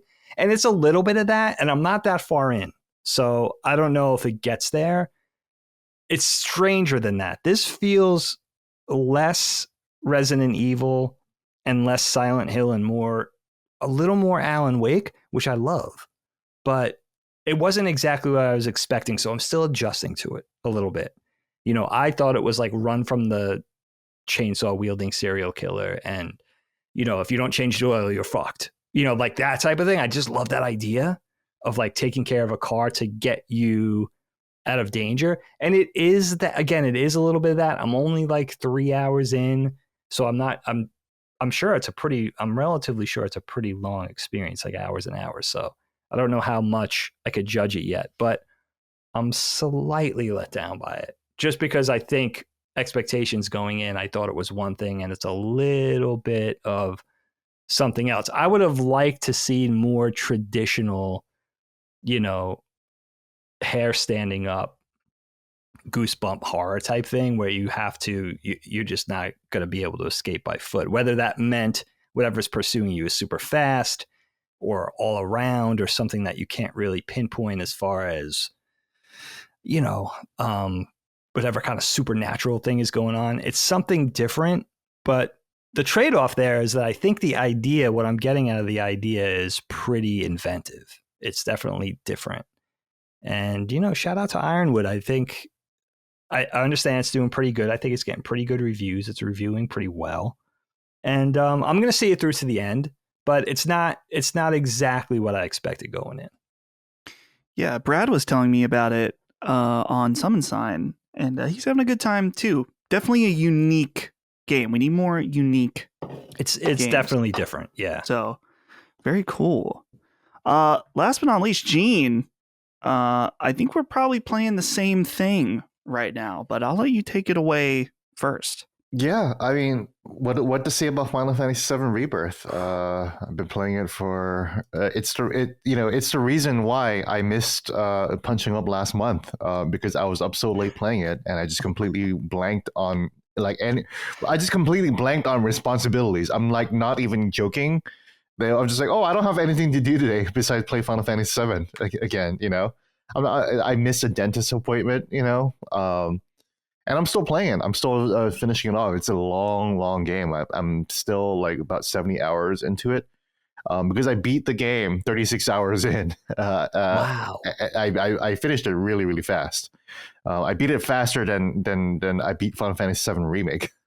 Whoa, which is crazy. It's hardcore. But yeah, it's a massive game. As I'm sure you'll talk about, there's so much stuff to do in the open world, to the point where I'm doing all of it now. I'm cleaning up all the side quests, and it's been fun. I actually really it sounds like a miserable time to like, you know, because you hear on social media, take your time with Final Fantasy VII Rebirth, really enjoy blah blah blah blah blah. I was like, you know what, I really wanted to fucking see the ending, and I wasn't really having a good time until I figured out what the ending was. Now that I have that out of the way, now that my mind is clear, and I can like, it's kind of like jerking off before a date, like like you really want to just like unclog the mind, and so you can just really enjoy yourself and like really get to know the clarity. Yeah, right? Yeah, you just to really enjoy the experience for what it is, right? And you're not just trying to think about the climactic finish at the end, right? Sure. So that's what it was. That's basically what it was. Is beating Final Fantasy VII Rebirth in 36 hours. It was basically jerking off before a date, so I can finally enjoy the rest of the game, and I can just go around the world. I can do all these side quests and all these fucking mini games, because this game is chock full of mini games. There's so many mini games. Every quest is a mini game. It's like oh, this is just a new system that you have to learn now. And this is just a whole new set of rules that you have to learn for this whole new dimension of games that you're now entering. Very distracting when you're trying to try to do the regular story. But now that it's all done, It's just been really, really fun going around. Like Final Fantasy VII Rebirth is like this arcade like park of just games that I'm wandering around as Cloud and Tifa and Aerith and Barret and just like doing them, you know. So that's what I've been playing. I've just been playing a lot of that. I've been playing on the PlayStation Portal, which has been fun. Oh, that's cool. PlayStation Portal has been touch and go, but it's actually been behaving nicely for Rebirth. And I've been playing in graphics mode because I simply cannot accept how blurry it looks on performance mode. For some people, I don't want to make fun of people who say, "Oh, I can't stand 30 FPS." For me, like honestly, if you just deal with 30 FPS for 5 minutes, then you're not even gonna think about it afterwards. But maybe some people's brains just don't work that way, and then they really can't go back to 30 FPS. Sure. For me, I can't deal with the blurriness of the current performance modes. I can barely see like the details. I can barely see their people's faces. I can barely see what's like ahead of me, 10 feet ahead of me. So that's kind of been my deal. I also have an interview with Naoki Hamaguchi, the director of Final Fantasy VII Rebirth, and the producer of the Final Fantasy VII Remake series, and the original director of Final Fantasy VII, Yoshinori Kitase, coming up pretty soon. Nice. That should be fun. So I also for Nintendo fans, I also had a really cool interview with Koji Kondo last week. So if you look at WashingtonPost.com and Koji Kondo, the composer of Mario and Zelda, check it out. Yeah, go check those out. But yeah, I'm more interested to hear what you, because everyone knows what I think about Final Fantasy VII Rebirth. You can go read my review. I go read the review very safely. That I speak of no story spoilers, not even of OG FF7. So I write it as if this is an all new experience, and I just mostly talk about what I talked about here, which is the gameplay experiences, the adventure. I do want to say, because there were some reviews of Rebirth that said that they had issues with the story. It's mostly the two big sites, IGN and GameSpot, and they both had issues with what the story does. I do not have those same issues. I absolutely adore what they did with the story, and for me, after I finished Final Fantasy VII Remake, I was not sure where they were going with the story. I was like, you know what? I don't know if they're going to handle this correctly. I'm a little disappointed in this idea. You know, spoilers for Final Fantasy VII. Well, actually, no, I'm not even going to talk about it. Don't do it. Yeah. And I have to. Yeah. Don't. Not right now on everyone's playing. Not right now, and not while Dagan is looking at me too. I'm like, you know what? Not with Dagan. Yeah, not with Dagan here. So what I will say is I wasn't sure what they were doing with the remake trilogy, and now with Rebirth, I love it. I can't wait till they finish it. I absolutely love what they're doing with the remake. I get what they're doing, and it's interesting. And yeah, I can't fucking wait till other people finally finish. It's been interesting to see. Because on YouTube there are videos of the ending of Final Fantasy VII Rebirth, and it's been interesting to see how low the view counts are, because people are actually not. It seems like a lot of people are being good and not spoiling themselves. There are a lot of people. There are tens of thousands of people that have watched it, and there's discourse about the ending, and it's like, dude, you guys didn't even play the game, you know? Like, you don't even know like the 50 hours that came before it, you know? And you're just watching this right now, and you think you can get it? No. You have to play the game, you know. But yeah, that's a classic Dagan move, to my understanding. Yeah, going in and reading up on stuff. But I get the inclination. I get the again. Sometimes it's like jerking off before the date. Like you just want to like get that out of the way, get that out of your mind, so maybe you can just go into the game fresh and then just enjoy it for what it is, right? Yeah. As far as my thoughts on it, how far are you? I'm pretty early. I'm in chapter 3, I think. You are very, very early. Oh my goodness. Yeah. Well, I did all of the open world, like the first section. That's literally all I did for the first day. Okay. Was the grassland. So now there's a whole nother open world, but I can't go through in 100%. I just need more story stuff immediately. That's exactly how I was, right? So I actually did most of the first area, right? Mm-hmm. And the great thing about doing that is that once you do that, you actually understand the structure of the entire game, because the rest of the regions are basically like that, right? Right. And then basically when I got to Junon, I started to 100% in. I was pretty close, and I was like, you know what? Like, we need to keep this going. Like, the story pacing is actually being weighed down by my own activities of being distracted. Right. So I'm totally with you that I pushed forward to the story around that time too. Yeah. I will say overall, the thing that I love about it the most is that it has this really strong feeling of fun. And I know that sounds really basic, but I think when you start it, you understand that I love the camaraderie with these characters. I love seeing them going around on chocobos together. Seeing Red 13 on the chocobo is hilarious and awesome. There's just like this real classic adventure with the crew, you know, that I really, really am enjoying. The music is so awesome. And I'm just having a really great time with it. I'm a little unsure about some of the open world stuff in that since I did all the open world stuff in the first section, I kind of feel like I get it and I don't need that anywhere else. If you're into traditional open world stuff, you're going to love it. Like Colin is going to love this game. Colin will love this game. This is a checklist game of checklist games, right? Yeah. Yeah. So I will say, do not miss the proto relic quests. Do those. Oh, okay. That's good to know. I did the first one, but I was trying to decide if I want to do it in the second one. I would say out of all the side quests to complete, do those the most for sure. Because they are the most unique and they are the most rewarding. So okay, good to know. And they don't take up too much of your time too. Right. I feel like if you want to do some open world activity to break up the monotony of the story, I guess, then yeah, definitely do the proto relic quests because they're great. They're very, very unique. They're extremely, extremely unique. So yeah. It's been awesome so far. I'm very excited. That's what I'm going to do as soon as we're done recording. Is I'm going to go play. I'm going to eat something and then I'm probably just going to play for, well, most of the rest of the day. We'll see. But yeah, looking forward to it. Super awesome game. Dagan, did you play the original Final Fantasy VII? Oh yeah. Okay. Yeah. Well, actually, then you don't need that many spoilers then because you already know what's going to happen. But you should still wait for what happens in the remake.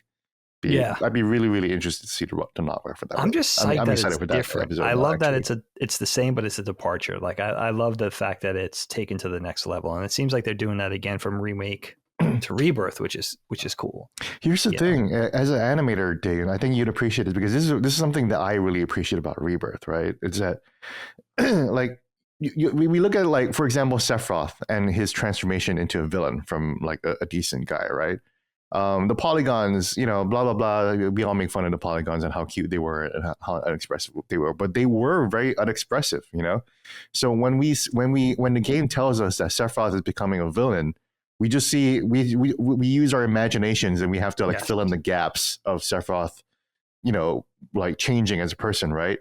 Whereas in Rebirth, and this is literally in the first hour of the game, this is the intro, right? But when Sephiroth starts changing, like you see like the light, like cast like a shadow behind him, and then you start to see the shadow like grow, and like you see the storytelling and animation and like the cinematography, and this is all like beautiful stuff that's just not possible.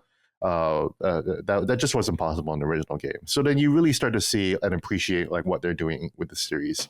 Like they're really, really clarifying and bringing to life like the original moments of the game, and it's just stunning work.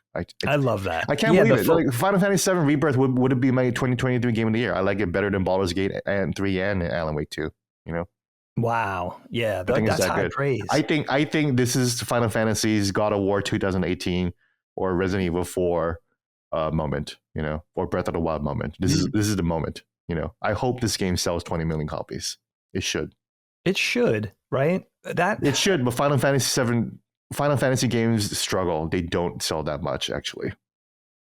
Yeah, but this one may be that extra hype and the fact that it's based on a favorite. No, that high fidelity thing that you're saying, that really works in service to these characters, the relationships, the story. You know what I don't like though? I was going to save this for not back, but just from the from a very high perspective right now, like mile high in the sky perspective, because I know very little, but from what I'm seeing, I know what Gene's saying about the primitive, low poly, sort of graphical nature of the original, and how, of course, like with the evolution of technology and graphics and animation and VFX and everything, this is a lot more beautiful, but it's changing the original nature of the character designs and watering down and making them more realistic that I'm cautious about. Like, I love the cartooniness of Barrett's giant gun arm. Like, I want it to be super big. You know what I mean? Making it more reasonably sized to make it like realistic. Like, okay, he could probably lug this thing around, where the original gun arm is like, it has that cartoony thing of exaggeration and it's hyperbolic. And so I love that. So changing that is like, oh, I don't know if I like the more realistic character designs. You like the artful expressionism of the original ones, right? Yeah. But that's the trade-off, though, is what you're saying, like getting more expressive, being able to really portray the story better and the character relationships and the personalities, and being able to pull that off now, where it was like the 97 version is like you said, Gene, perfectly, like that leaves it was a era of video games where graphically it left a lot more to your imagination. So I love the fact that it's getting, I think Brad said it recently on a show, maybe it was the one Summon Sign I was on, but he was saying it's getting close to Advent Children. You know what I mean? Where it's like, it's maybe even surpassed that. Surpass it, you know, honestly, you know. It's like playing the movie, you know. It looks like a movie, you know. I'm always fascinated by that phrase as a modern turn of phrase too. It's like, oh, my life is like a movie, or oh yeah, this shit is like a movie. I'm fascinated with the idea that the apex of a human's creativity is creating a movie. You know. Yeah, like photorealism. The movie is like the perfect crystallization of what an amazing moment could be, you know, or amazing story could be, you know. It's interesting. Isn't that funny? There's a garbage truck right outside my house, so I'm trying to keep myself lightly muted for the time being. Okay. Can't hear it. Well, it's currently stopped, I think, but it was coming through. So let's go ahead and move on here. Dagan, you got a segment for us here, so please take it away. I'm excited about this one. So I'm going to need my friends here, my 3 friends, to open their Discord. Can everybody access their Discord right now? Yes. Because this game is going to involve looking at some images. Okay. And we think, Dustin and I sort of workshopped this briefly before the show. I think Discord might be the best way to do this. But upon approaching the start date of the episode today, I realized this might be a cool game. In order to involve the audience, maybe I just print out the images and hold them up to my little webcam from now on so everybody could play along. But for this first maiden voyage, we're going to use Discord. And basically, I'm going to drop images one by one into the Discord. And I can put them in the actual video. So that's good. The audience will be able to play along. Oh, so that's cool. All right, that's perfect, Dust. All right, so yeah, I'll make marks. Make our own little personal inside behind the curtain LSM punching up channel. That's where I'm going to be dropping these. And basically, think of it this way, guys. I have 6 images. It's kind of like a visual version of Name That Tune. What the conceit is this. Here's the idea. I'm going to show you an image. This is a very zoomed in image of a classic Nintendo game title screen. Over the 6 games spanning different eras. So this very zoomed in detail of the image, I want you, by looking at that, to tell me what game this is. And then at the end, just to show that I'm not making things up, I'm going to show you the 6 images that we're guessing. And then we'll guess one by one. But here's the thing I'm thinking about to avoid cheating, because I'm looking at 3 dubious people here, and I don't trust you. Maybe you have your answer typed, and I say 1, 2, 3, and you hit send at the same time on Discord to answer the question. Does that sound doable? We'll just try it out and see. All right. Let's do it. All right, you guys. Here's the first image. I'm going to put it up for you. And again, it's going to be a very highly zoomed in image of a Nintendo title screen. And, I'll give you 2 hints. The first 5 are basic, The sixth last one is going to be a bit of a curveball, and most of these are first-party Nintendo IP, so title screens from first-party Nintendo games. Okay, now let's get the first one going here. Open my little desktop here. All right, guys, here's the number. Do I have them? Yeah, okay, thank God I have them. Okay, here's the first one, and I'll give you a reasonable amount of time to look at it. Is that coming through for everybody? No. Where did you send it? Okay, hold on. I'm putting it on the our Punching Up YouTube channel, Discord channel, just for us. The inside the direct message one. Direct message one, just for us. Let me put something in here too. We'll just put this in here too. Okay, how did that come through? Okay, I got it. You got it. Okay, all right, good. Okay. Let me restart my Discord. You guys can. Okay, it's in the server. I got it. It's in the server. Yeah, it's in the server message, not the. Oh, okay. Yeah. Oh, okay. Got it. Okay. Yep. All right, and everybody, type in your answer, and then don't send it yet. I'll count to 3, and you send it. Let me know when everybody's ready. By the way, I am ready. Okay, guys, ready to send. 1. Oh wait, what 2. about? Are you guys good? Wait, Micah and Yeah, Jane? I'm good. Yep. Yeah. Good. Okay. 1, 2, 3. Hit send on this one, you guys. All right, you son of a guns. You all got it. For those of you playing at home, especially listening, give you a second. This was, as everybody guessed correctly, Super Mario Brothers 3. Okay, you guys. It's the ska floor that gives it away. Is that what it is? This checkerboard floor. Yeah, dude. I thought that might be I thought that might be the tell. Mm-hmm. It's like the Mighty Boston's are about to. That's right, dude. On that stage. Mm-hmm. I'm looking at this one now, and I'm wondering if it's too easy. But let's go here, guys. I'm sending it right now, and then you guys all let me know when you're ready. You give me the nod. Mm-hmm. Okay. Give Mike a sec.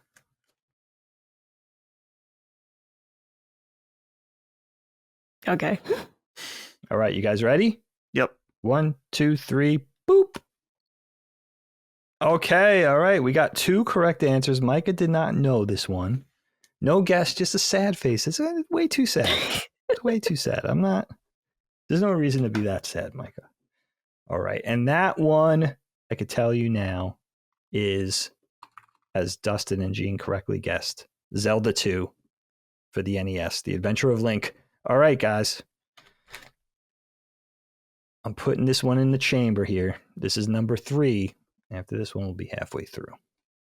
Okay. I feel like everybody's going to get this one. I feel like I'm being really nice with how easy this is. Here we go. 1, 2, 3. It's up. Spanning generations of NES as promised. And then you guys let me know. Everybody check in with me and let me know. Mm-hmm. And I'll count Good to go. off. All right, you guys. 1, 2, 3. Give it to me. You guys are geniuses. Now, are these too easy so far? What do you think? Reasonable? What's your 1 and 3 were pretty easy. Okay. 2, I almost said Zelda 1. Oh, all so right. I almost got me, but then I was able to see Zelda 1 in my mind's eye. Yeah, so. that's one of the ones where if you haven't played in a while, I could see the confusion. Oh, this one's way too easy. I'm being so nice. Okay. Guys, here it goes. Firing away number 4. Here we go. Oh. So far, you guys are killing it. Good. Okay. Everybody check in with me. Give me the okay. I'll count it off for submitting answers. Mm-hmm. I feel like I just have so much faith that you guys all got this one. Okay. 1, 2, 3. Hit it. Guys killed it. Yep. Everybody got it. That one was Super Mario Galaxy. And did I mention the last one was Splatoon? Sorry, guys. I think I forgot to mention that. Number 3 was Splatoon. Number 4, Mario Galaxy, which everybody got. And if you're playing along at home, I hope we're properly testing your Nintendo pedigree here. All right. Have you guys seen the meme about the logo for Super Mario Galaxy? That if you only spell out the letters that have stars, it spells out "You are Mr. Gay." No, the ones that have stars, it says "You are Mr. Gay." Now I want to look at that. Okay, that was my kindergarten teacher's name, by the way. Mr. Gay. Are you serious? Yeah, wonderful man. And then like really like awesome kindergarten teacher, but then as an adult realizing like that guy stuck to the lower grades for a reason. This poor man, this is the 90s. This man would have been ridiculed out the door back then. He stuck to the lower grades. Can you imagine? We were perfectly nice to him. Well, first grade, like how low? Because by second grade, like I feel like I feel like 7-year-olds or by that time would already be started ripping it apart. So I don't know. Like you got to be. I'm 6. not sure a teacher would have been my chosen profession with that name. That's really asking for it at any age level. Was it spelled Gay? Yeah. That was it. Yeah. And shout out if he's out there somewhere. He was a wonderful kindergarten teacher. A++ guy. Kindergarten. Okay. Oh, totally. Then. Totally. Then no one at that point would make fun of him for being. We were very nice to him. Because I had a teacher named Mr. Bilbo in 3rd grade, and we were already calling him Mr. Dildo. Come on. Yeah, like we're not even going to make a Lord of the Rings reference. We don't understand that shit, but we do know what dildos are. Oh yeah. So we're going to call him Mr. Dildo. I have a question. Not Bilbo Baggins or anything like that. Nothing sophisticated or interesting. Just Mr. Dildo. Did Tolkien write?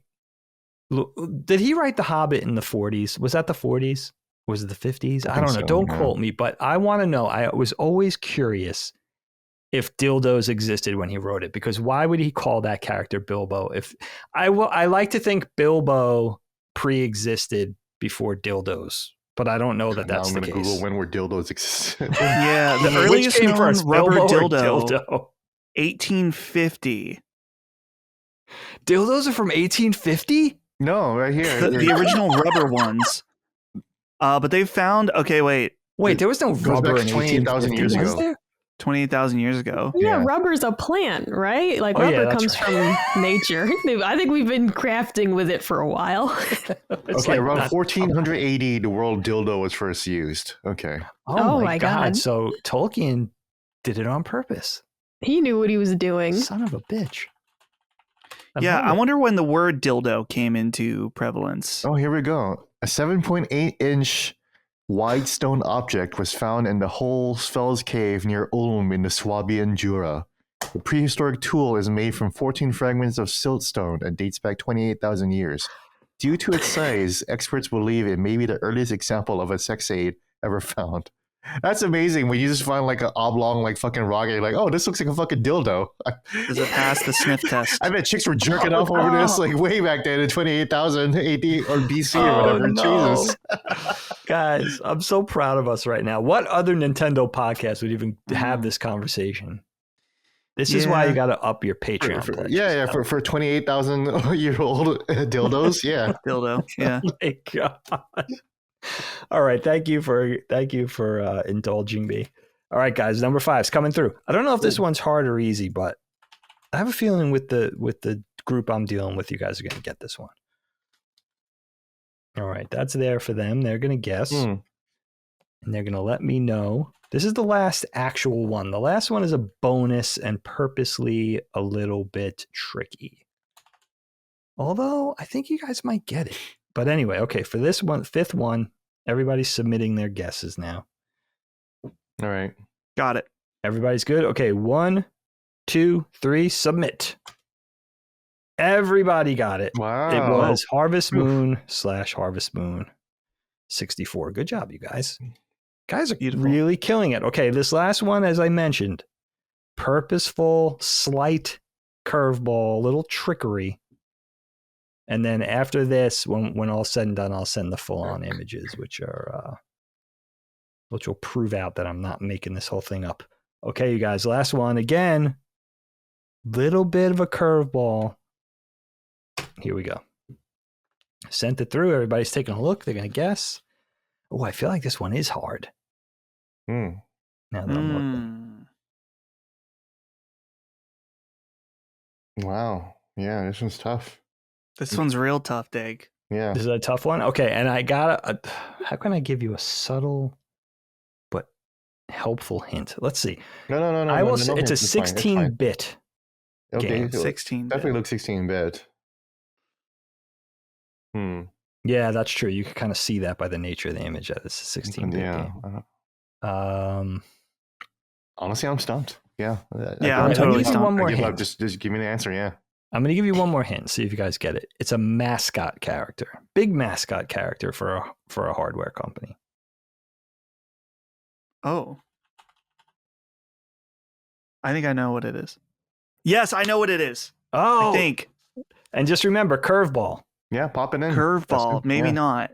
I think me and Mike could give up. So.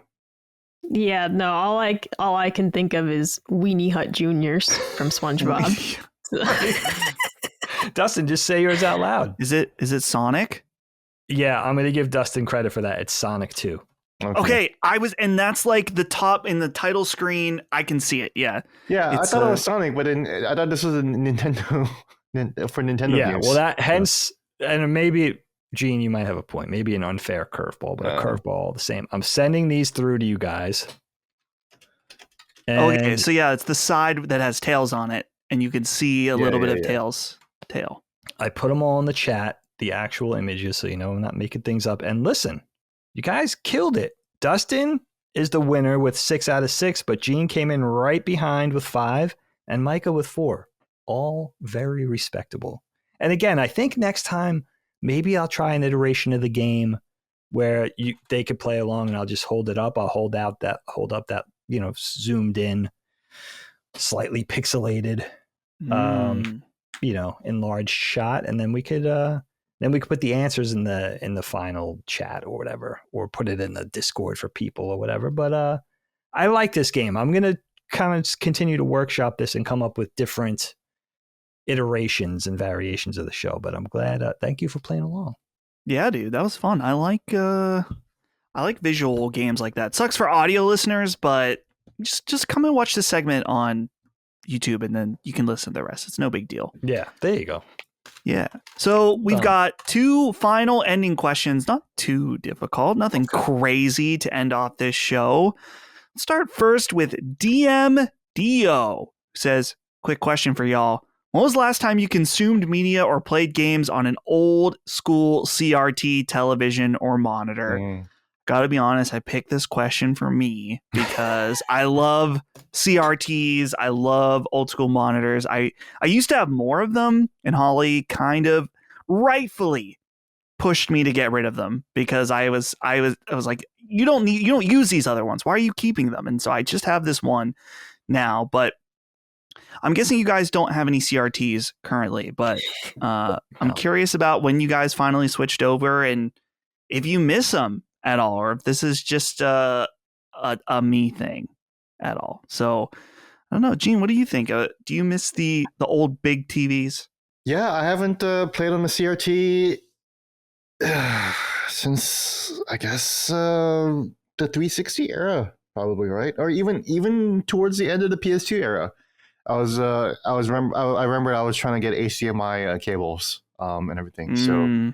And I was trying to play God of War 2 and Shadow of the Colossus on a 480p screen because I was like, yeah, that's the new hotness, right? Like you gotta play on a widescreen, because that's what that's what they were doing for these late PS2 games. So yeah, I definitely haven't touched a CRT since then. I miss it. I still vividly remember how it looks, and I love all the re-release games.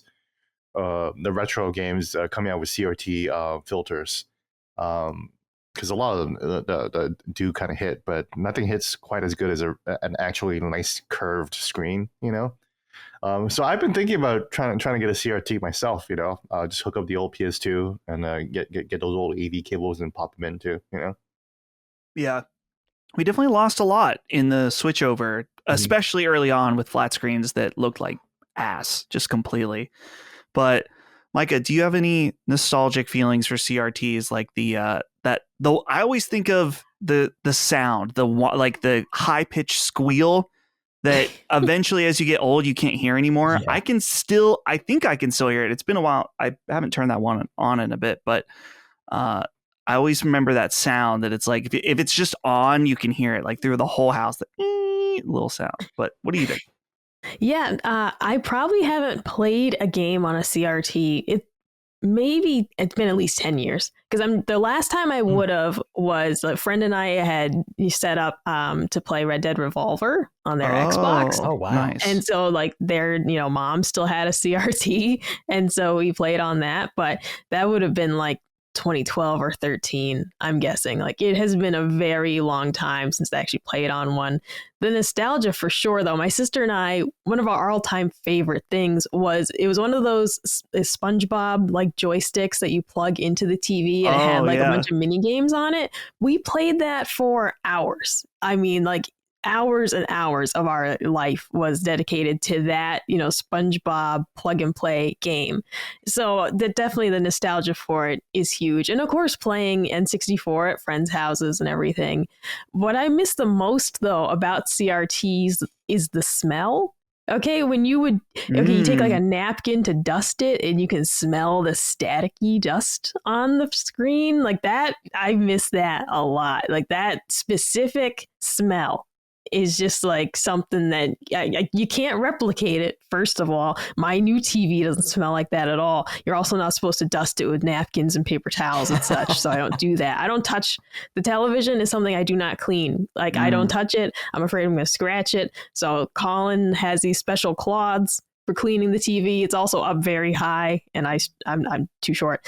But so I miss the smell of the CRT. That's the number one thing. And the sound of the static as you wipe the napkin across it. Oh my God. That was the best part of the whole thing. I remember, like, you got to load up on the static by like touching the screen and then going and touching somebody. It was lots of fun. Oh, yeah. Best part of having a sister to go bother was like, go touch the TV and then just go zap. Dagan, I'm curious if you have thought about the investment into a CRT setup. I don't know. Do you know My Life in Gaming on YouTube? Those guys have, dude, if you're into the nerdy AV stuff, I highly recommend checking them out. But they're awesome. That's Try and what's the other guy's name? Try and Corey? Corey. Right. Yeah.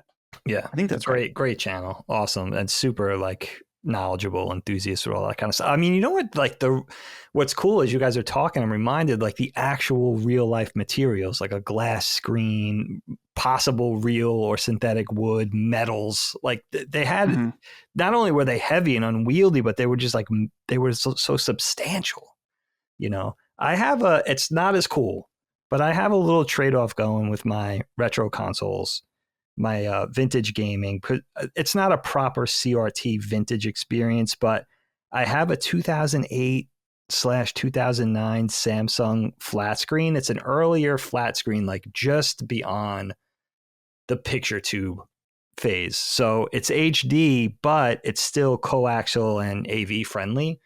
So I could kind of get an HD experience that feels like something of a hybrid between CRT and modern day, high def televisions, which is kind of cool. I do have an old Sony gigantic picture tube television in my garage that no one will take. Like, it takes like 3 people to lift this thing up.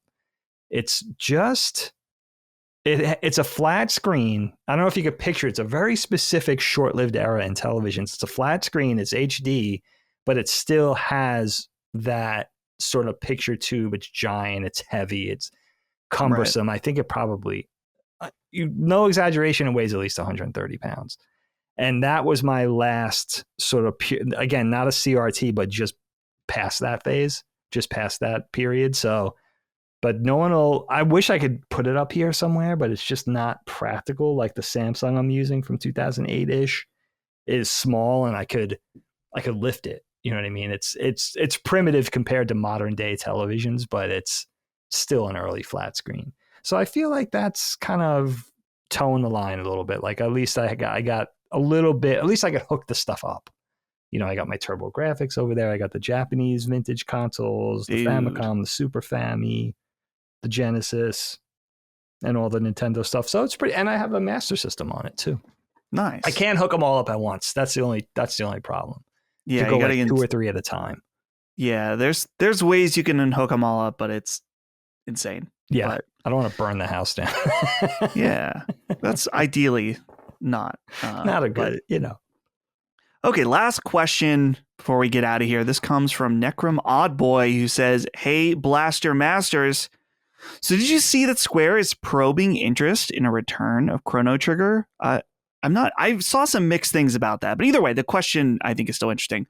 What are your thoughts about this? If this were to happen, would you want a pixel remaster, HD 2D remake, or something built in 3D from the ground up?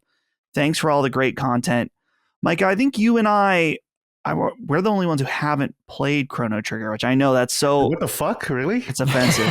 Yeah, I've not played it. Holy shit. Not played it.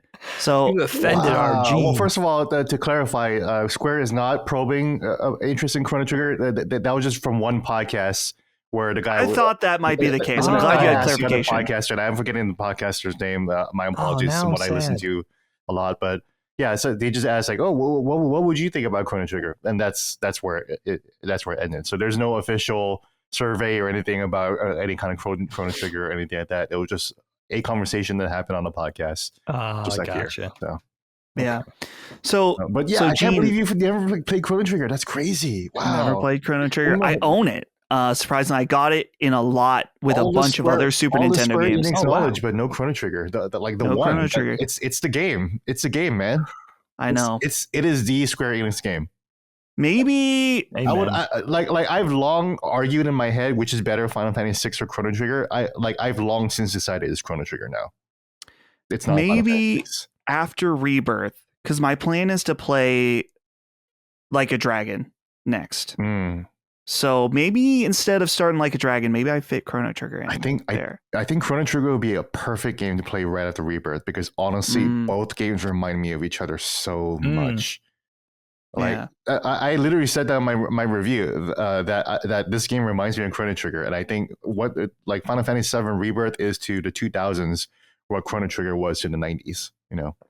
Interesting. Yeah. So, Gene, if they were to do something with it, what do you want? Pixel remaster, HD 2D, or full blown Final Fantasy remake style remake? I don't know if I could support a remake style. I actually think, and as I said in my article, Chrono Trigger is the perfect 2D JRPG. It is the apex of the form. It is Square being the complete masters of the format. And that's why no one's ever really asked for a Chrono Trigger remake, because Chrono Trigger itself is already perfect. Final Fantasy VII was not perfect. But by the nature of being the first 3D JRPG, it needed to be remade almost immediately, like a car. Going back to our car conversation, the depreciation happened immediately as soon as the game came out, right? But Chrono Trigger came out at a time when 2D could not really be any better. So maybe the HD 2D approach could be a little different, but I definitely think that you would want to preserve the original sprites. I feel like the game would not because Chrono Trigger's character design is by Akira Toriyama, right? Yep, the Dragon Ball Z character. Imagine a 3D game with Dragon Ball characters in a Final Fantasy story. Like, would that really hit? No, that's Dragon Quest 11 basically, right? Right. I feel like the characteristics of unless you decide to completely depict Chrono and everyone else in a completely different way, which would also be weird, I feel like I would not want to see them in the not Akira Toriyama style. No. So I feel like you wouldn't want to just keep this as a 2D game, at the most you could go is probably HD 2D, get some parallax scrolling in the background and call it a day, make millions of bucks. Dagan, are you in agreement with Gene on this? I mean, this is one of my favorite games of all time. It's been way too long. It occurs to me, it would be exciting to see it come back so people could discover it or rediscover it, but I'm just as relieved that it's not. You know what I mean? Because it's pure perfection as it exists.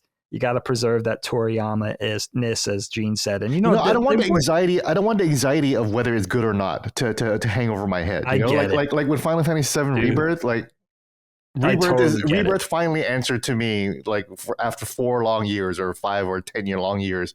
The remake trilogy is good, right? But that's been like 10 years of anxiety ever since the remake the game was announced.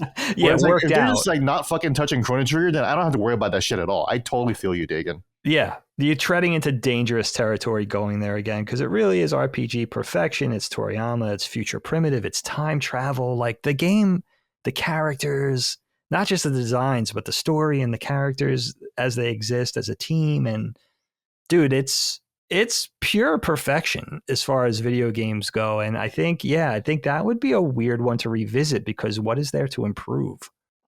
In all honesty, it's that good. It's epic. Yeah. Well, I don't know, Micah. I don't know if you have anything. I feel wrong commenting for something this important without having played it. So, but any thoughts? Exactly. Having never played the game, I really can't say what I'd want. But I guess that kind of says, though, I would want it to be closer to what the original is for the first time that I'd play this game, because I never played the DS version, which is different. I think they added side missions. I think people have said the translation is slightly different in the DS edition of the games, which is really expensive to try and get one. Oh, wow. So it is. If I was going to be able to finally play this game, let's say they put it on Switch or something, I would want it to be closer to the original. I wouldn't want to jump into like a huge 3D, remake of it and having never experienced the source material, right? And also, yeah, I agree that I love Akira Toriyama's art, huge, Dragon Ball Z fan. But looking at, screenshots of the game and everything, I think it already looks great. And that's how I'd want to play it. So maybe they'd make improvements, like just to like make it a little more crispy, as it were. But no, I wouldn't want them to give it like the Final Fantasy VII remake treatment. Oh, no. That definitely wouldn't be the way I'd want to play it the first time ever experiencing the game. I think the one thing I can say, and I think, Micah, you and I are kind of on the same boat, that fucking do something, though. Or at least do the pixel remaster and put it out, because the only modern way to play this game, I think, is on Steam right now. And I know that when it came out, people didn't like it. I don't know if they've gone and fixed it, but the fact that you can't play Chrono Trigger on modern platforms, I'm not missing something, right? That's the case, right? Like it's not available on PS4. My knowledge. I think there's a mobile version probably, but okay, yeah, mobile. But yeah, it's only available on Steam right now, $14.99, which is great, but put it out on the other consoles too. Wouldn't be that hard, but yeah, I get it. Guys, that's it for Punching Up this week. A nice big girthy episode at 2 hours and 21 minutes. Let's go around and say goodbye to everybody. Dagan, goodbye. It was a pleasure, my friends. I think I get to see you guys one more time for the show before we convene in New York, right? A few days before we go to New York, I think we do one more PU. Yeah. So we got one more before the big live show. Nice. Very excited. It's coming up close now. It is. I got to start mentally preparing just for traveling and stuff like that. Just getting the right mindset. But Micah, goodbye to you. Goodbye. And this weekend, I'm headed to Boston to see my first ever Bruins game. Woo! And so I'm super excited about it, and I just can't wait. Are you going to get a hot dog when you're in the stands? I have to smell it out. I don't know if I'm going to trust the stadium hot dog. This is my first ever professional sporting event. Nice. So really? I definitely maybe some popcorn or something. I don't know if I'm going to be too excited to eat. You've never been to a stadium sporting event before? No, I've only ever been to like UMass college basketball games before. Okay, yeah. And that's it. So I'm really excited. I cried like a baby when Colin gave me the tickets. So I don't know if I'm just going to be too overwhelmed to eat, but I'll probably get like some popcorn or something. Just yeah. You know what? We'll get the stadium glizzy. We'll get one. Stadium glizzy. Let's go. Micah, TD Garden is nice. I haven't been to a Bruins game, but I've seen a Celtics game. That place is nice. The place is super nice. Yeah, the garden I'm looking forward to it. Nice. Having been from Massachusetts, obviously, but I've never been, and I'm a huge sports fan, but we could never afford to go when I was a kid. You should post a picture of Colin eating a glizzy in the Patreon. as a Patreon tier. We're going to try and get one. Yeah, for sure. Yeah, I've been to many Pirates games because they're cheap. I've been to one Steelers game, but I've never been to a Penguins game. Which and that's who they're playing, actually. It is nice. Penguins, which is my most hated matchup. So I'm nervous because it's the team I hate the most in the whole league. You hate the Penguins the most? Really? I hate the fucking Penguins, dude. Oh, you're not offending me because I don't know and I don't care. But yeah, that's interesting. I didn't know so is that a common thing for people to hate the Penguins? I don't know how common. I don't want to be too crude. I hate Sidney Crosby. I can't stand him. Oh my God. I wish I won't say it. But if he was eating a hot dog, I would just shove it right into his mouth. Oh no. Right down. Deep throat. If he was eating it in his sleeve. Oh yeah. Can't take away lunch. But yeah, Gene, you're last up to say goodbye. So goodbye. Yeah, goodbye, everyone. Looking forward to getting out of this Final Fantasy VII Rebirth days, and I'm in. Like, I feel like I can barely focus on life in general still, because I'm still thinking about it. I'm still thinking about the story. I'm still thinking about the game, and hopefully I'll be out of it by New York. I'm excited to see everyone there. Hell yeah, dude! It's gonna be fun. Yeah, awesome. Just got my train ticket last night actually, so nice. I'm all set. I don't know if I told you guys, the Butler crew is road tripping out.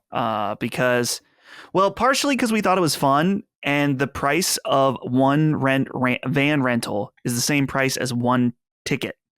So we're saving a bunch of money. Makes sense. And we're gonna bring my friend Brandon along with us. He's gonna help out. So drive.